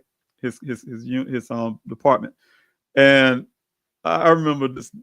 I remember this like it was yesterday. Here it is after the vehicle was found on July the 19th. On July, I had to say it was July the 22nd, I believe it is, somewhere around that time. I had my first meeting with Chief Hall and his department, right? And we sat there, and that's when I learned they didn't do any forensics and all this, and I forced them to do that, what they call the swabbing and the steering wheel shifter and all that. And after that meeting, that's the first time I ever met Chief Hall, right? After that meeting, I was really uptight about things, but nevertheless, I did not cancel my search for that week. During the time I had weekly public searches, meaning that I go out through the weekdays too, but the public only comes out on Saturdays with me, right? And so I didn't cancel me and my coordinator time. We didn't cancel that search. And long story short, my coordinator at the time, I had to end up letting him go for other reasons, dealing with Buckeye. But the thing is, during the time he never late. I'll just put it that way. My coordinator was never late, right? And so this particular morning, my daughter went to the search with me right after that, because we all upset about this vehicle showed up, and and that really pushed my daughter to really want to be at the search. And so my daughter and I made it to out there at Sun Valley Parkway when I was getting a phone call from my coordinator. He's like, David, because we always plan the searches before on Wednesday. Every Wednesday we plan the searches before Saturday. And he's like, the place they would say we would go, I found another place where volunteers can park their car. I mean, you get all the cars you want, right? Because we had a hard time, getting people in the desert the way we really want sometimes. And so he said, I have somebody out there waiting on you already. They're going to show you where this location is. And I will have someone at the gate to help direct volunteers into this area too. Well, great. That's really good, right? So my daughter and I got to Sun Valley Parkway, Cactus Road Junction, just like he said, one of his guys that he know. Hey, Ms. Robinson, yeah, this where is that? Direct me to this open area. Real beautiful open area. When I say open, he was right. You can get more cars out there. I was really pleased with that. And but he was late. He wasn't there. Got out the vehicle, waiting on seeing volunteers come down as they're directing them down to us.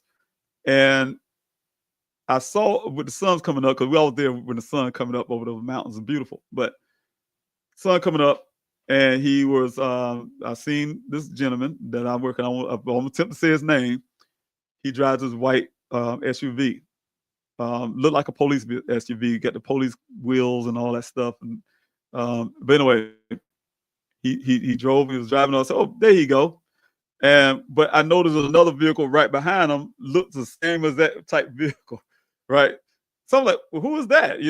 But anyway, when they got to us, the second vehicle, the person got out the vehicle. It was Chief Hall, and when he saw my face and my daughter standing there, say, "How you doing, Mr. Robinson?" And then I said, "Hey, how you doing, Chief?" And then he just brushes off like we're just some volunteer or something, right? Brushes off and said to the crowd of people that was standing there at the time, "Hey, y'all want to know where this vehicle was found?" Now, mind you, I just had a meeting with him a few days prior, and the vehicle was found a few days before that. They have never took me to this location to show me where this vehicle was found. Never told me how to get. Well, I'll take that back. Detective Biffin threw his photo on the hood of his truck. Didn't even let me inside the building in the parking lot. And he showed me a map.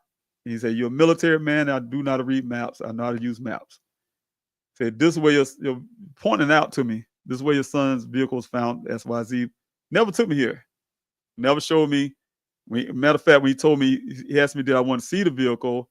I thought he was going to take me here. He just took me down the street to their police compound where they keep I see a whole bunch of messed up vehicles, make a long story. And so he come out that vehicle saying, "Hey, y'all want to," this grandstand. "Hey, y'all want to see where this vehicle was found?" And of course, people who care about my son's case was like, yeah, where? The irony to that quarry area that I know oh so well now is right beneath where the vehicle was found. So we standing the whole time waiting on him to come. And then Chief Hall shows up there, grandstanding about this where do we want to see it? And he said, "It's right there over this hill, right?" He point towards the west and like, "It's right over the hill." And I'm looking at the hill like, me and my daughter look at each other like, "What do you mean?" And he said, then people started getting about to run to their vehicles. He said, no, we can walk. It's right here walking. You can walk over the hill and it's right there. And so my daughter, I felt very offended. We was very offended about that. But we walking with this guy. He walking, leading us like I always like to say, like Moses, leading the people to the Red Sea or something. And so when we got over this hill, sure enough, he stood out on this big old high area, and he says, like Moses again, and he pointed down the ravine and said, "Mr. Robbins, your son's vehicle's found down there." And so I went to the edge and I looked, and the weird part was I had to go by memory because I only had one picture to go by that they gave me. They gave me one picture, and it wasn't these pictures. This is pretty pictures here, but they gave me this picture that I put in the public, the first one. And what I remember about that picture in my brain was this one thing that sits there was some kind of stump or something. And I didn't see that. And I'm like, in my mind, like, that don't look right. But he said, yeah, it was there. I was here. He said, I was here and I saw it. And it was right down there. But he was just talking all this stuff. Then he started grandstanding about talking loud about the cartels, right? Oh, the cartels come through here. And he was saying they landed planes on Sun Valley. They landed planes on Sun Valley Parkway, dropped the drugs off, and fly back to Mexico, right? But the way he was talking was making me and my daughter feel that he was saying that the cartels did something to my son, right? And so we don't know nothing about Sun Valley Parkway. We didn't know nothing about that desert. We was going about what he's telling us, right?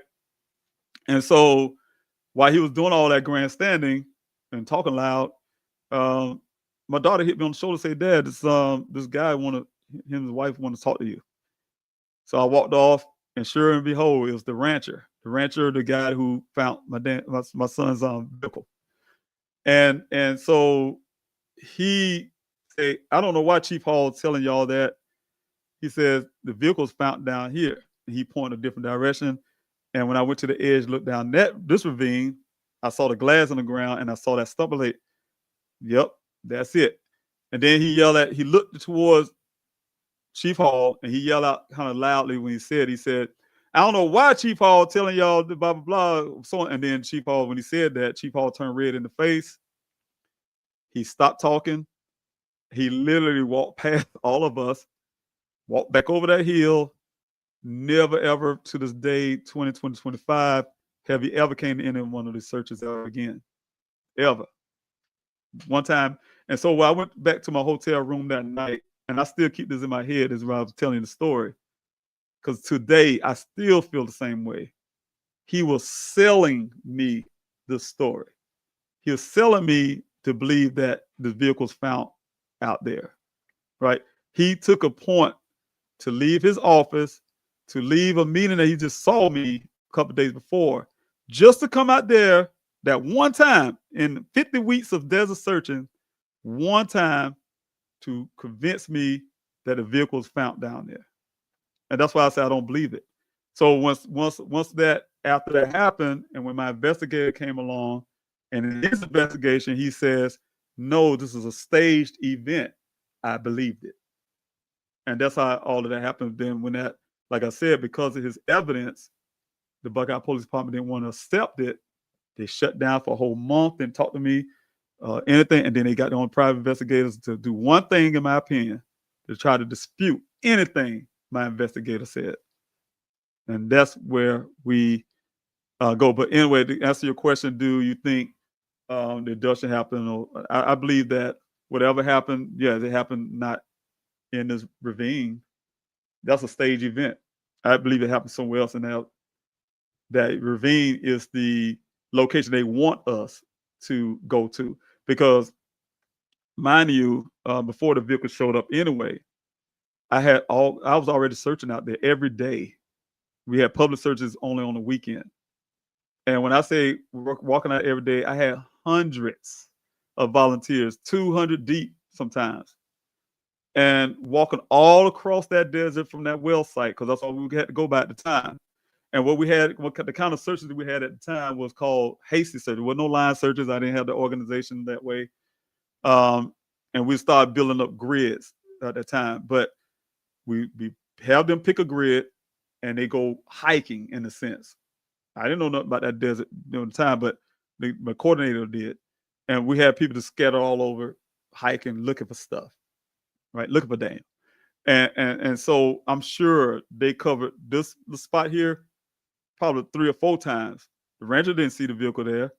The Civil Air Patrol search that they had that went over this area didn't see the vehicle there. And I'm saying is those are the things that we got to look at. All right. All right, here's a question here for thanks so much, Dana. Did any of the developers have a red car? I haven't. I don't know. I don't know what they drive. I haven't seen any developers. During the time I was working with a company called El Dorado Holdings, and El Dorado Holdings gave me so much hell. They gave me so much hell. I was amazed that I was able to make it up to 50 desert searches out there. They was, especially when they was wanting to break ground, they was giving me all kind of problems of SS and things like that. So we had a lot of contentious meetings, but I always win. I was always win and get my way. But yeah, but that's one. But no, I haven't seen any of their vehicles. It was all mainly phone calls and things like that. But once the guys start coming to break ground, there's construction crew people with their construction trucks and things like that, whatever they do, that type stuff. Oh, here you go. Jane, thanks so much for your question. What was suspicious in the well that you saw? I started to do that tonight. Play that video of the well and let you all see that. But yeah, it was, and I would do that one week if you guys think here on this live stream on 8:30, which I need to get off now. One thing I would like to say with that is, the well at the time that Daniel went missing. They say he went missing from, and then there was another well that's north of that. There's two wells, two. The first well is the well that I was told was the last place that Daniel was seen.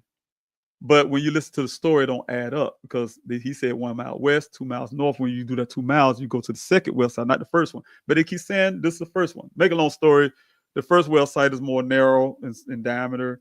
It'd be hard to get a person into unless you take the shoulders off and all this kind of stuff. And I don't want to get into graphics, but still something you still got to check, right?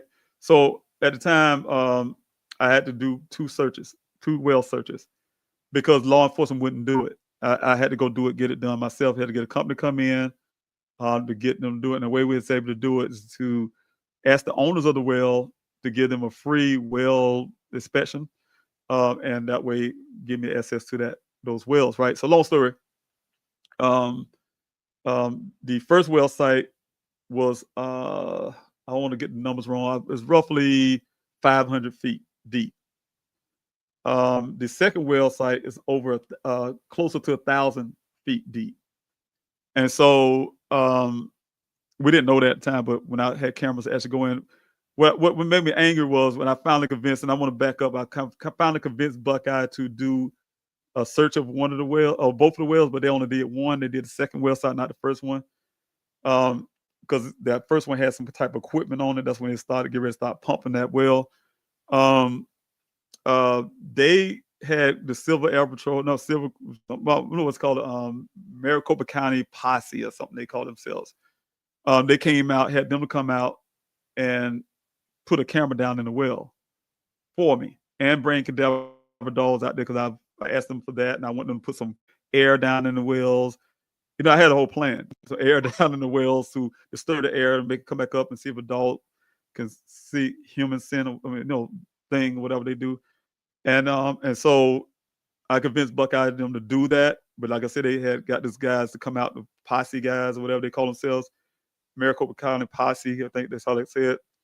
But they came out with a camera that don't submerge in water, right? I didn't know that, because only way I knew when it's going down it, I was really excited. Like, we getting this well check. I was very suspicious of that well and make sure my son wasn't thrown down in there. But when it got to the water level, they literally, camera must have bumped the water a little bit. They got real upset. The guys pulled the camera back out of there and was mad the camera got wet, right? And Buckeye said, well, your son ain't down here, nothing to see, nothing to do. I don't know how deep the well was, but when they did, I'm like, well, why y'all didn't go in the water to see? I mean, something's in the water versus you think he just floating on top of the water, something floating on top of the water. Like, that was my attitude. But then at the time, I was very critical of law enforcement. I was already on social media telling people that Buckeye. And I was at the time, I was really, really trying to find anything to make law enforcement look good, right? I mean, anything. So I was sitting there bragging about them coming to. I was doing live streams while they was doing the stuff. Buckeye Police Department out here checking this well. They got the dog. And I even took a picture of their dog, and trying to make them look good. But I was dissatisfied where they just did that, touched the water surface, and came back out, and then didn't check the other well. And it was done with it. To them, there ain't nothing else to see here. So that's when I had to go behind them and get a company and actually go in those wells. And that's why I have those videos to ask that question. I have videos that I played often on my live streams. And what I did is went down in there, and the guy who'd been doing this for many years, they go down in the wells to inspect. He's a well inspector.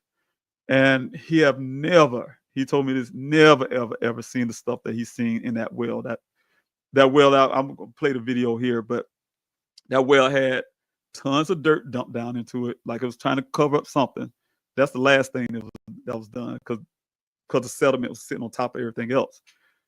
But there was a heavy fence post put in there. There was a heavy trestle put in there. There was a big old pipe put down in there to push something down. That's what it appears to be, right? But what stopped it was this wood trestle, keep the pipe itself from going all the way down.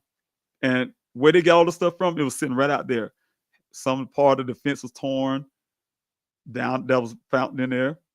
The trestle, the wood trestle, I don't know where they get it from. It must be where the pipes were sitting on top of. But the pipe, one of the pipes was missing. That was down in there. That is supposed to be there. And then we say, well, where did we get the dirt from? All that dirt.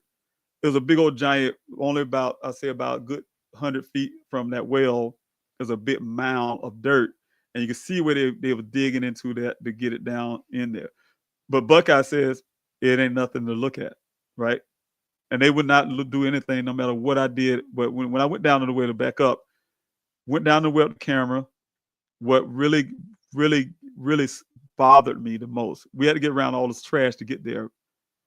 But when you look at it and you put it in plain, slow, reverse process, you can see how somebody dumped a lot of stuff down in there, in my opinion, to cover something. But then when you got to the bottom, the camera kind of went down and hit the bottom, and you could tell actually the dirt is loose, so it can go deeper because the sand it was put down in there, right? But then when you kind of stir that camera around and it settled, it was something sitting there on the bottom. It's like a human skull. And you will see this, Jane, on the video when I show again, but it's top of a human skull. And that's what it appears to be. And so I had that to look at. I went to a university in, I think it was Missouri, and another one, pathologist, to look at this, and people that know that kind of science look at it, and they all felt that the FBI should go in to do this. Look, the FBI wouldn't do anything. The Buckeye Police Department wouldn't do anything. And so until I made a big noise on social media that caused them to go back into it again, Buckeye Police Department this time with a submergible camera, and they say they did with a submergible camera, but what they did do is go down there with a crane and pull stuff out of. They say, now mind you, I seen the fence pole there, the big giant pipe, the trestle, all that stuff. I named big heavy stuff. But when they showed the public, what they showed the public was what I call pocket change. Literally, I'm not making this up. They said, all thing we found as well, and they had it laid out. It was some screws and bolts and nuts and stuff like that. I said, what happened to the pole? What happened to this? What happened to those type things? So to me, like, what are they hiding? What is the problem? Those type things. So yes, that's what I found in well, but I will talk about that again. Part of my investigation. And let's see, here it is. Jason Watts, thanks so much for the question. Did Daniel have a Google account linked to his cell phone? Yes, of course. Oh yeah, and I'm glad you brought that up. And if so, have you looked into the location history data? Yes. he definitely did, but it was wiped out at the first. I'm gonna tell you a couple things. When Detective Biffman handed me Daniel's phone, well, gave me everything for safekeeping. Um, gave me Daniel's phone. It was missing his memory card, not SIM card. People get messed up when I say memory card. They say SIM card. No, the memory card. Memory card's missing. I just got Daniel a card a few months ago before all of this COVID time, and memory card's missing for out his phone. I mean, all this whatever's on the memory card, and that was missing out of the phone. The location history was deleted out of his phone. The Google stuff that you was asking him for, that stuff was deleted out of his phone. Everything about the Caitlin girl, except for her name and phone number, was wiped out of the phone. I mean, any conversation they had, text message wise, and that's why I don't get it when Buckeye said, "Oh, we went to the trash file." I went to the trash file; it was empty. So I really don't get where they get that from. But anyway, um, unless they deleted it, right? Out trash files. I don't know, but it was empty. And then let's see what else is going on with that phone. A couple things, but the point is that for me, yes, the location part was gone, and I was able to get a retrieve. That's why I was saying, from what I was able to retrieve, would suggest a couple things that would kind of almost suggest that maybe Daniel didn't even go that well at all. Didn't even go up the Sun Valley Parkway at all himself. Now, the other part is, I can say, and I put it in the public before, so I'm gonna say it again. One thing that was in his Google history on the cell phone is that, according to his phone, he never went back home that night. I mean, the day before, he never went back home. The day before he went missing, he never went home, meaning that he wasn't in Tempe at the time. And that's why I'm trying to understand where someone will say that Malachi have say that he was on the way, but no, something we won't talk about that some other time. But yeah, according to Google stuff, his phone hung around Levine, Arizona. So I think that's how you say the name. But anyway, those areas.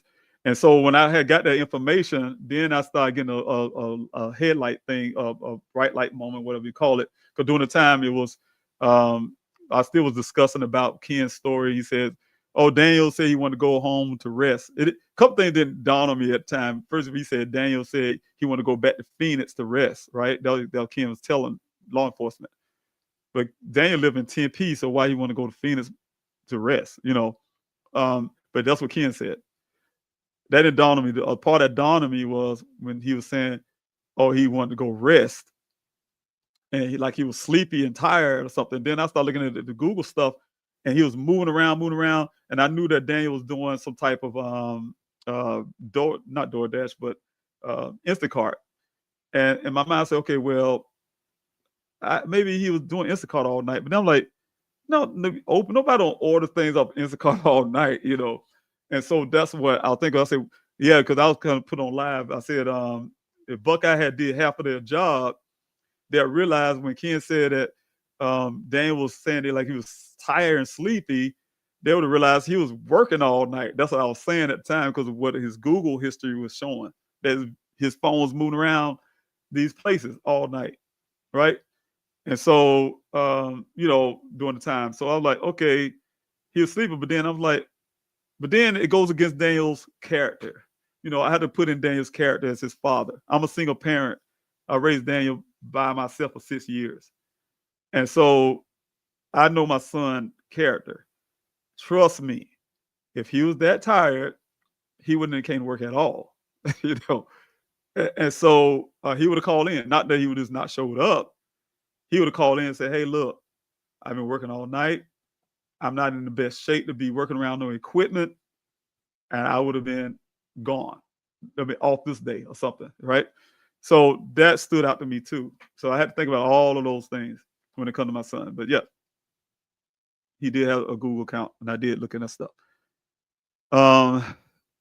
Question here, Lucia.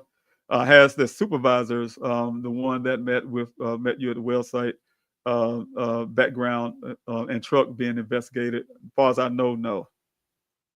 I'm not sure that still can be done, but no. And I'm sorry, but I'm getting to the end as I can, so I can go ahead and end this Q&A and go ahead and let these videos ride. And I promise you guys, God's willing, I will be back at 8:30 p.m. Eastern time next Friday. That's 5:30 p.m. Pacific time if you're in California, 6:30 p.m. if you're in Arizona Mountain Time. So let's see here. Hey, Aaron, thanks so much for your question.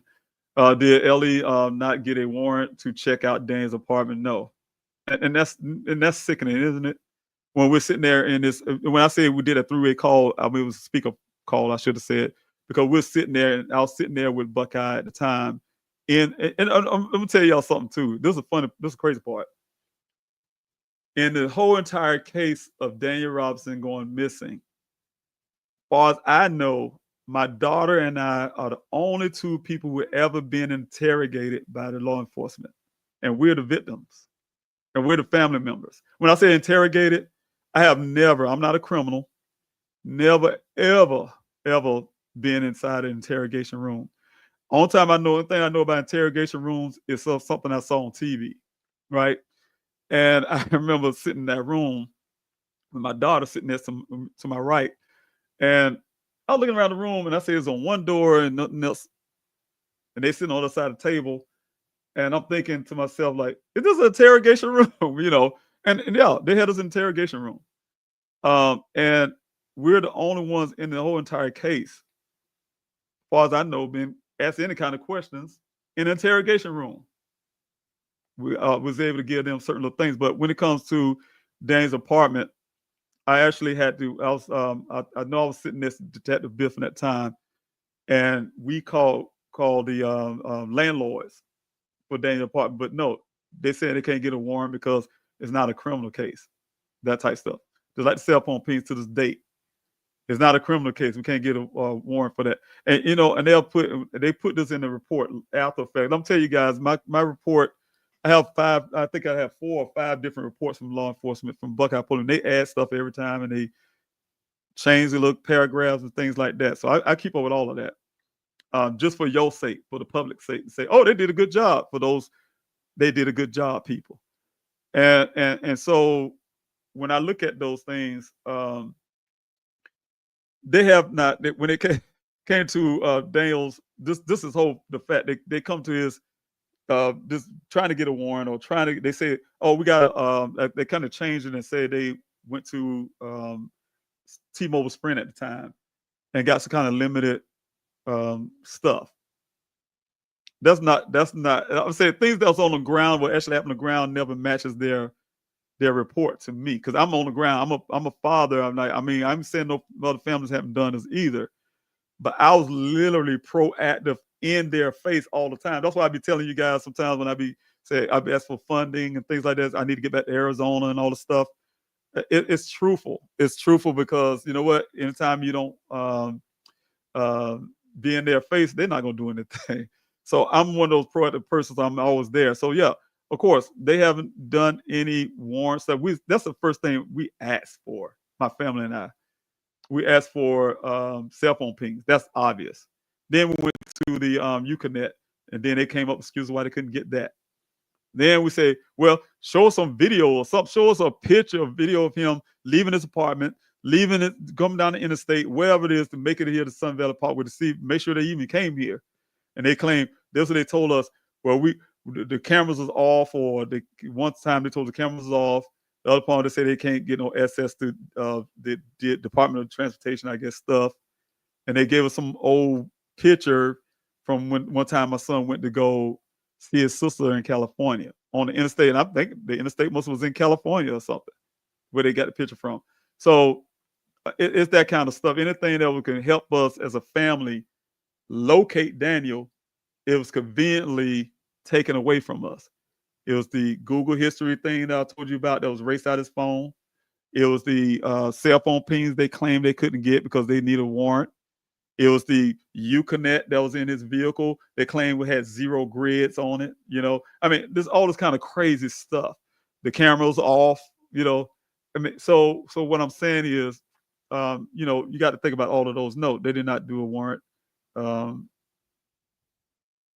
Aaron, so we'll see if I got more questions I can get off. Let me see. I think I'm gonna do one more question. If anybody have any more questions, I get one more question in, and then I'm gonna jump off. Thank you so much, John Courtney. I really appreciate it. Any pictures of that red truck with plates? Oh yeah, I have a couple pictures of his. 'Cause I was riding behind him, and I was taking pictures not of his vehicle, not because I had some telepathy and say, "Oh yeah, I need to keep a picture of his vehicle." I do have a picture of his vehicle. I'm not putting it in public because they have his license plate on it, and but but I do have a picture of his vehicle because I was in that mode taking a bunch of pictures as we was traveling up Sun Valley Parkway to get to. Like I told you, my whole heart was. It's two things happened when I got to Arizona the first time. When I made it to Phoenix, in my spirit, I felt law enforcement gonna look for my son because I know that language that they gave us when that's what made me get out of my vehicle and start driving. I felt that in 24 hours or less, I was gonna find my son. That was me, right? That's why when I left South Carolina, Columbia, South Carolina, that was in my mind. Of course, I said I found my son, but it was that. But the other part was when I got there, I had one thing on my mind first. I want to see this Ken dude. This Ken dude had to look me dead in my eye and tell me the same crap that I felt was crap a little bit that he told law enforcement. Some things didn't sound right about to me. But I would need him to look me in my eye and tell me. I don't need another grown man look at this grown man and tell me something that I don't know about my own son, right? Because that part that we say he was sleepy and like all this kind of stuff, and he looked in his eyes to see if his eyes are dilated. And I know my son, he's not gonna let some other man go, what you looking in my eyes for? Like, what, what kind of stuff is that? All this kind of crazy stuff he was saying. And so I wanted this man to look me in my eye and say that. That's the second thing. So, but then when it comes to everything else, when that second last thing was once I got there, and when I got there and I was trying to start my searches, and I was going up the Sun Valley Parkway all the time, and I was taking law enforcement advice about the desert in Arizona, not take my vehicle because I have a 4-wheeler, regular car. I don't want to tell what type it is. And he's like, "You'll never make it. You'll get stuck." And I understood it because I'm a military guy. I've been in Afghanistan. I have heat training. I have desert training. I have all of that stuff. But I didn't know how there's different terrain. The Sonoran Desert is a lot different. And so I take that advice at the time, but I used to have my binoculars a lot. I used to go up to Sun Valley Parkway almost every day and be standing out there on Sun Valley Parkway with my binoculars trying to see if I could see my son somehow. The only thing that kept me from Daniel at the time was the desert itself. And that's what made me push hard at night in my hotel room to get my own searches going because law enforcement wasn't doing it, right? They weren't going out to search. And I called her. I got videos, remember not videos, I have recorders that I'm going to be playing as well of law enforcement. I promise you guys that helicopter they claimed it did, it never happened. They said it didn't happen on audio. And another officer said that in other ways. Also, the fact that they didn't do a search, the real search until almost 2 weeks after Daniel went missing. And so what I'm saying is I had to get in that desert and actually do that. So once I got that search going, that's when his boss man came to that first search. And my heart and mind, I just needed really bad to get to this well site. Wherever this well site at, I needed to be there. I needed to be there to stand in my son's shoes in a sense and see what he was thinking at the time and look what he was looking at. He was staring off into the desert, like staring off where, I had to be standing there in his feet in a sense and stare off in the desert and see what he was thinking at the time. That's how I felt I was going to get, right? And so, of course, I was taking pictures and stuff like that, video, and that's how I got his truck, captured his truck into it, So that's why I said all that just to say that. Did you look anywhere else inside the desert? Yes, I have. That's why I had, I think where I kind of fell at is before there was a desert search, I had what I call as a city search. I would go out there, city search. I only had a few people. I had hundreds of people, but I had only a few people. We would go to hospitals, mental health wards, homeless shelters, things like that, right? That's how I first started looking for my son. Phone calls to this place and that place and blah blah blah. And I had got hit by all this HIPAA law stuff, and they don't want to tell you nothing. And then you try to talk to the workers there to try to do some, get some information somehow. So yes, I looked everywhere for Daniel first before I even started a desert search. And then after the desert search, I still have my city search, but also included what I call as a flyer distribution. And when I had this thing that came to me, I didn't know where I was going to get it from. They said, if you kind of like that baseball thing, if you build it, they would come. And I did it. And I had people come out every week.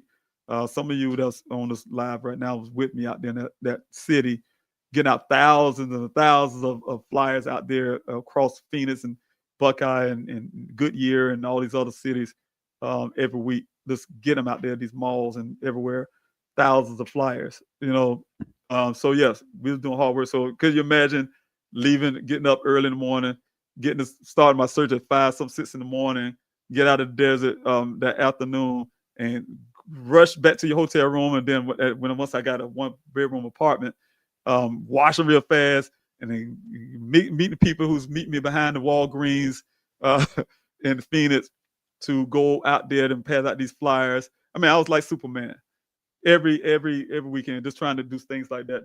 So yes, I did a lot of that stuff, walking the streets and going to these homeless shelters and all that stuff. So yes, we went everywhere looking for Daniel.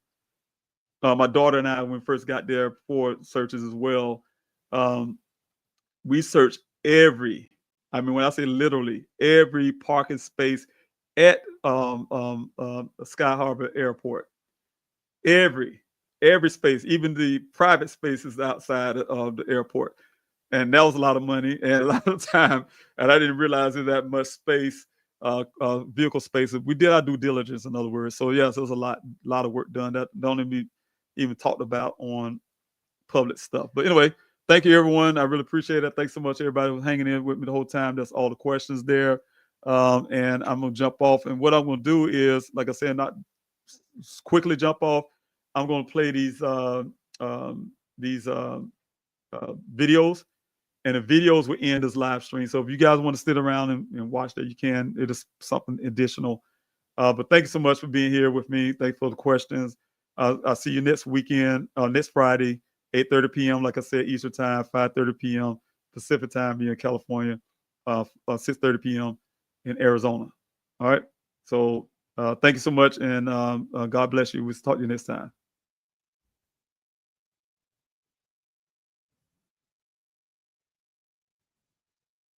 Families that we're about to meet. But they're holding out.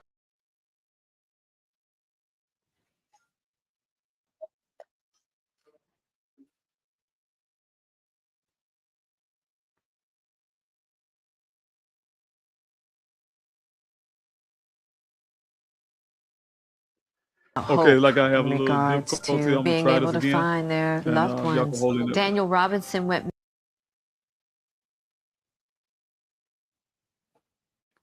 Okay, we're gonna try this again. Like I said, I'm just gonna put these videos up real quick, and then they're just gonna play for the duration of this live stream. So thank you again, everybody who joined in, everybody who's been supporting. I truly appreciate you. So thank you so much. God bless. Yeah. We got some families that we're about to meet. They're now hope in regards to being able to find their loved ones. Daniel Robinson went missing 4 months ago. This is the last photo his family has of him. He's a 24-year-old geologist, last seen leaving his job site in Buckeye, Arizona. His overturned Jeep and belongings were found in a nearby ravine. His parents, David and Melissa, need our help. We wanted to give you an opportunity to tell us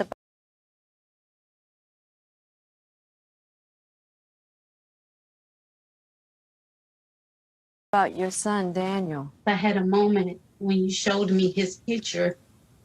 Yeah. Just looking at him, it's so difficult. You want to talk to him, you want to hug him. Daniel is my hero. Just reading his text, telling me how he feels about me, leaving the very last message on the first, telling me how he loves me. Hey, Mama. I just wanted to see how you're doing. I just want to let you know I love you. And, yeah, we could talk later. All right, bye. Oh, wow. And that was the last you heard from him? Yeah. David, when was it that you guys decided?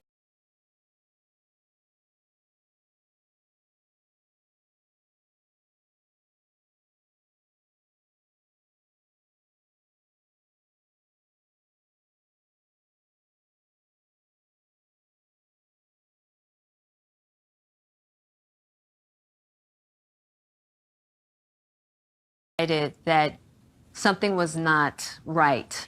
On June 23rd, I received a phone call from my daughter. She alerted me that one of the co-workers came by and was searching for Daniel. We weren't getting the answers to his phone. They said he was looking at his job site roughly 9 o'clock that morning. And I just knew immediately that things wasn't right, first of all. And the second thing is not tell us where he was going. Right. I think that's really important because the idea of patterns, I'm really big on that, even with my children. What Dave is basically saying is that a pattern was broken. And so he saw immediately that this is out of character. Right. Something is wrong. And that's so important.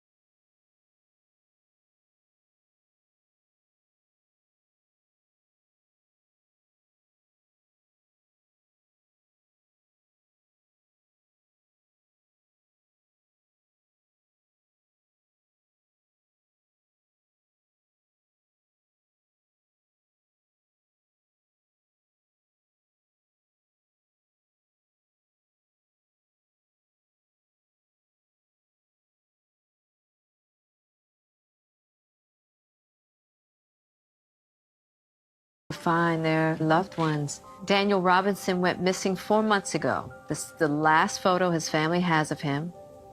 He's a 24-year-old geologist, last seen leaving his job site in Buckeye, Arizona. His overturned Jeep and belongings were found in a nearby ravine. His parents, David and Melissa, need our help. We wanted to give you an opportunity to tell us about your son, Daniel. I had a moment when you showed me. Yeah. Looking at him, it's so difficult. You want to talk to him, you want to hug him. Daniel is my hero. Just reading his text, telling me how he feels about me, leaving the very last message on June the 21st, telling me how he loves me. Hey, Mama. I just wanted to see how you're doing.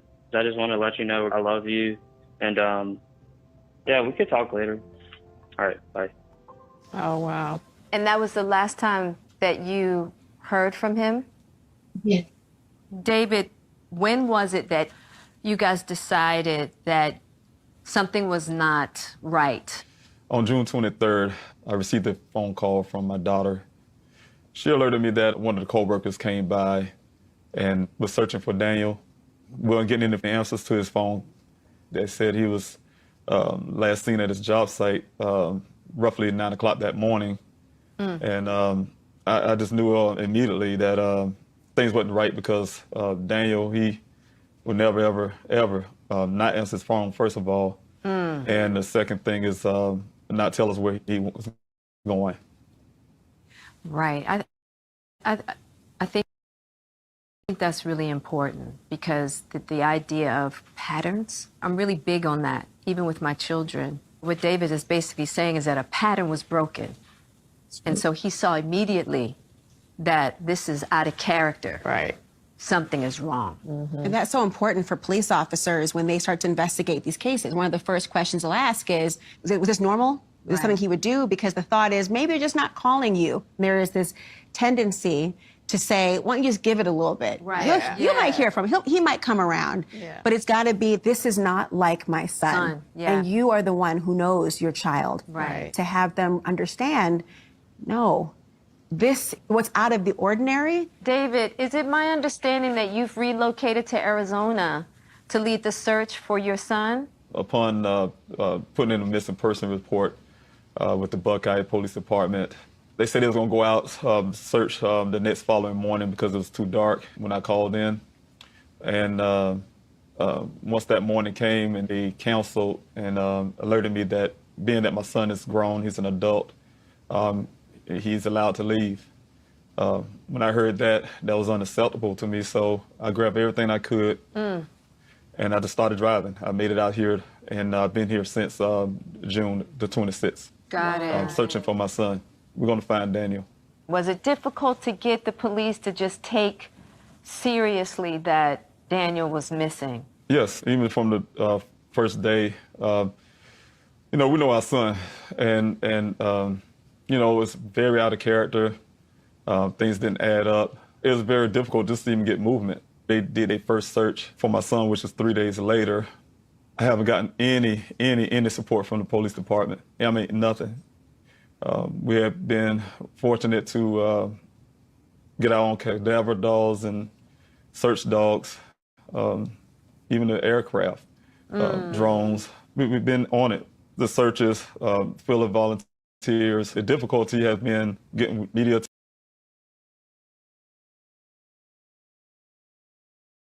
attention. And I stayed up many nights, emailing, texting, calling, visiting, whatever it took just to get something going. It lasted for 3 months, 3 hard months. David, you actually hired your own investigator, right? You're saying the word we, but this does not include the police. You've had to do this independently, right? That's correct. That is correct. I say we because everybody who come out to the searches, we're family. That's my extended family. That's right. Yeah. We put long hours out there in 118-degree weather. They're dedicated people. The things that I feel, and my son's mother, is the things that the people that serve and protect should be doing. We found ourselves doing it. When you talk about the searches that you've been putting together, how were you able to do that? I didn't know anyone when I hit the ground here. I didn't know how to get involved. I never organized anything in my life. Right. So I just reached out to any and everybody I could. What I was trying to do is find people who actually knew about the desert conditions. Got it. When you found the car, all his belongings were inside the car, correct? Well, it's a rancher found our son's vehicle, and that was on July the 19th. When I received the call, it was 9 o'clock that morning, the next day after they found my son's vehicle. The first thing the detective said to me was, "Hey, Mr. Robinson, we found your son's vehicle." That just took my breath away, thinking that maybe I hear something else horrible. I'm going to tell his mother. I said, "Okay, when was it found?" And he told me it was found the day before. And I asked him, "Okay, why you guys didn't call me?" "We didn't want to disturb your sleep." That made me uptight. My son's clothing, everything he had on his body was about 3 feet away from the vehicle in a pile. His safety vest that he wore the day he went missing was another foot away. His cell phone was in the vehicle, work computer. His wallet was in the pants pocket in the pile. I know that's difficult for his mother to hear all this. Excuse me, give him a moment. One of the things that struck me the most, you know, my son is only 24 years old. Yeah. They're attached to their phones. I know they are. Right. And I couldn't see him leaving that behind. Exactly. Yeah. What did the police tell you as to explain? Did they offer any theory of the case whatsoever to try to find him? Yes, they gave me not too great of a theory. When I got out there, the detective gave me a briefing. He pointed out my son's clothing on the ground. He pointed out the vehicle's damage. He said that the vehicle flipped and rolled and landed on the side. He told me that there was no blood found in the vehicle, indicating our son wasn't injured. He said that he was wearing a seatbelt because of the way the seatbelt locked, so he knew the seatbelt was on. All the airbags were deployed. He told me that my son obviously escaped out of the sunroof and that he must have had a severe head injury. He was delusional, decided to take his clothes off because head injury make him hot or something or the other. And he just walked off and probably rested under a tree somewhere. And that was his theory. I think we're all dumbfounded for a moment, trying to think about all the things that do not add up about this. But I keep looking at Mom. Yeah. I'm just thinking about what every mother sees talking about their child. I know he's 24 years old, but you don't see a 24-year-old. You see the little baby, and you're hearing these things. What are you thinking? When his father first told me that the vehicle was found, and then they started talking about cadaver dogs, and I just screamed. And I just couldn't believe this can't be real. I was feeling like I'm in a nightmare. Yeah. I was on the floor. I cried. His father kept saying, Alyssa, it's going to be all right. I'm going to find our son. I'm going to find him. I promise you, I'm going to find him. But I said, I just want him back. I didn't even know what to pray or how to pray. Yeah. And then I had to just change that prayer and say, I want him back safe. The thoughts are running rampant in my mind. I'm thinking the very worst thing, that someone is hurting my son. I'm seeing him crying out for me. I'm just seeing these things that he's just really needing to say, help me. I started dreaming about him, saying, Mama, I'm here. Mama, I'm over here. Hurry up. And Daniel, please listen to me. I'm talking to you. And it's saying, Mom, I'm here. Yeah. Mom, I'm here. I need to find him. And it was heartbreaking to just go to his apartment. Yeah. Very, very heartbreaking. I had to pick up the little hairs off the floor and put them in a Ziploc bag because at least I knew that was a part of him. Right. That's all I had. But one thing I want to really say too, Daniel is definitely not a person that's depressed and down. He's high-spirited, have dreams, and he's a contributor to society. Daniel's a scientist, very smart, very sharp, and we just want him back home. We just want him back here with us. We want to just give our prayers to you, our love, and, you know, we are wishing you the best in this. Thank you so much. Thank you so much.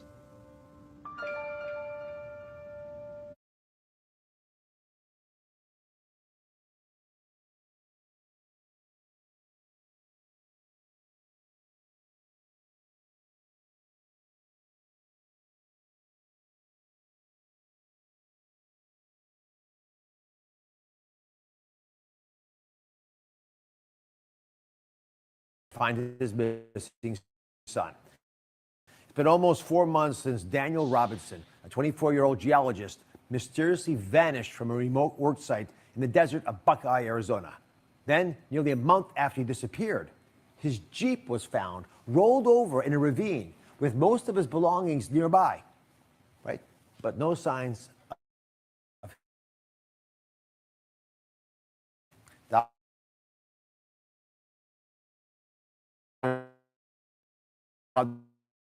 Oh.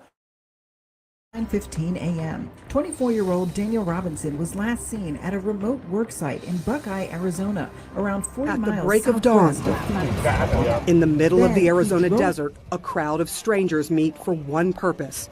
You guys coming out here to help me out, I really appreciate that from the bottom of my heart. To help another stranger, a father desperately searching for his 24-year-old son, Daniel Robinson. Since he was a child, he liked to challenge everything. He was born with a challenge. And I wanted to introduce him to prosthetics because he's born one hand. We quickly learned that that's something that Daniel don't want. He let nothing stop him. He decided to be a geologist once he got into freshman year in college. He excelled that, he graduated with honors. Daniel's first job is checking the viability of water wells in the Arizona desert. He loved this area, of course, because of the rock formation. You're a geologist, this is the best place to be. But the terrain became a hellscape for his dad when Daniel went missing back in June from his job site. And what number search is this? This is search number 14. Navigating the dangers in the desert, the Army veteran knows firsthand time is of the essence. When I called the Buckeye Police Department, they told me that I had to wait an extra 3 hours because they had a 12-hour, report time when you can say a person is missing.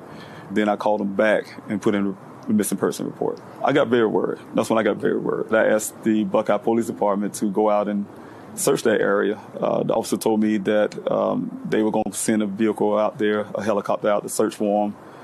I was relieved. And then he called back an hour later and said, no, it was a no-go. I'm his dad, and he's my son.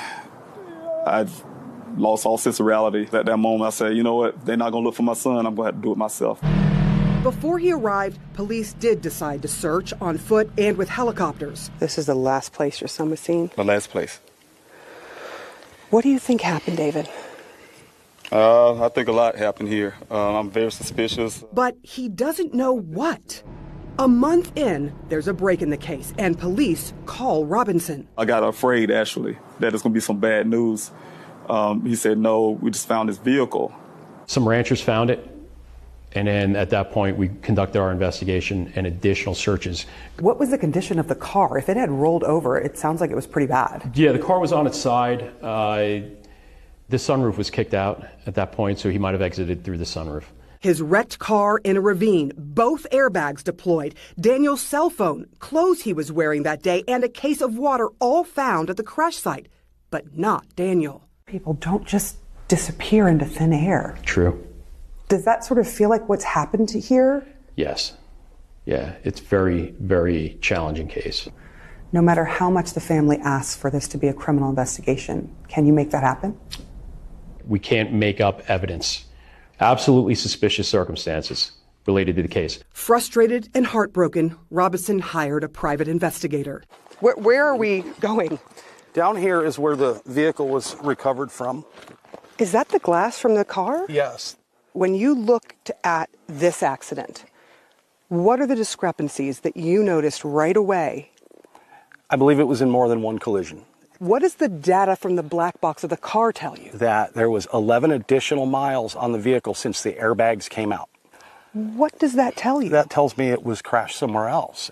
Does that sound suspicious? What explains that? Well, we had the national expert that came in and provided us his findings, and then they ended up speaking to an expert at Jeep, and the expert says, yes, sometimes that happens, and it's not unusual. But the data also shows someone tried to start the car 46 times after the crash. That's something we can't explain. It begs the question, again, the family is saying it's criminal. It's got to be he's in danger. Do something. Right. No, I agree. But we need information. We need evidence. He's got a lot of theories. His words, I think, were, I don't think they cared. What do you say to that? Can be furthest from the truth. Losing hope, Robinson began pleading for media coverage. It literally took 3 months. While Robinson searched for his son, the country became riveted by media coverage of another missing persons case, the case of Gabby Petito. In my situation, people think I love our children less or something, or they're less important. In 2020, more than 543,000 missing persons records were filed. More than 480,000 were cleared.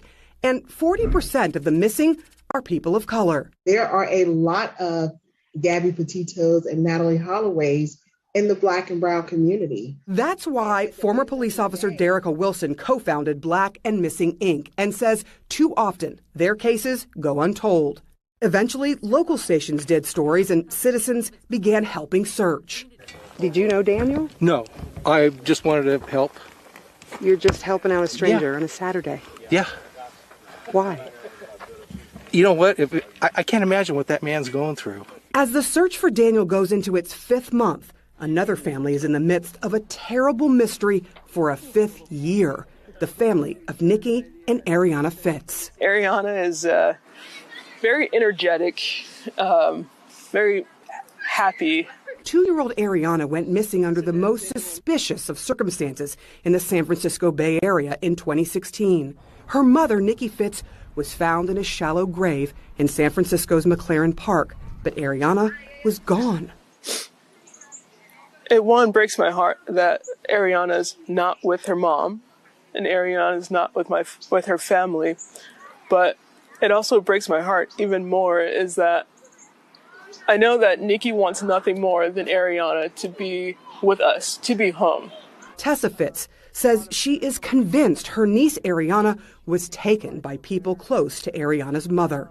San Francisco police searched for weeks. They had some leads, but no arrests. A digitally altered photo was made of what she may look like now. And she's 8 now. I don't want to see this in a picture. I want to see her face in person. Should Ariana Fitz be a household name like JonBenet Ramsey? Absolutely. Why is her case any different from Kaylee Anthony? I can tell you, the color of their skin is the only difference. For 5 desperate years, the family has continued searching using flyers, social media, and Black and Missing Inc. Do you think it has anything to do with color? I try not to put myself in the mindset of the race issue with her media coverage. All I want is for there to be the media coverage for her. I think she deserves that. The Fitz and the Robinsons want only one thing, with hugging their missing children once again. Do you think that Ariana is still alive? I do believe that Ariana is still alive, and it would mean everything to me to know where she is and to find her. I wait for that day every single day. I believe that day will come. How long will you search? Till I find my son. I have to. I mean, he's my responsibility. Sarah Seidner, CNN, Buckeye, Arizona.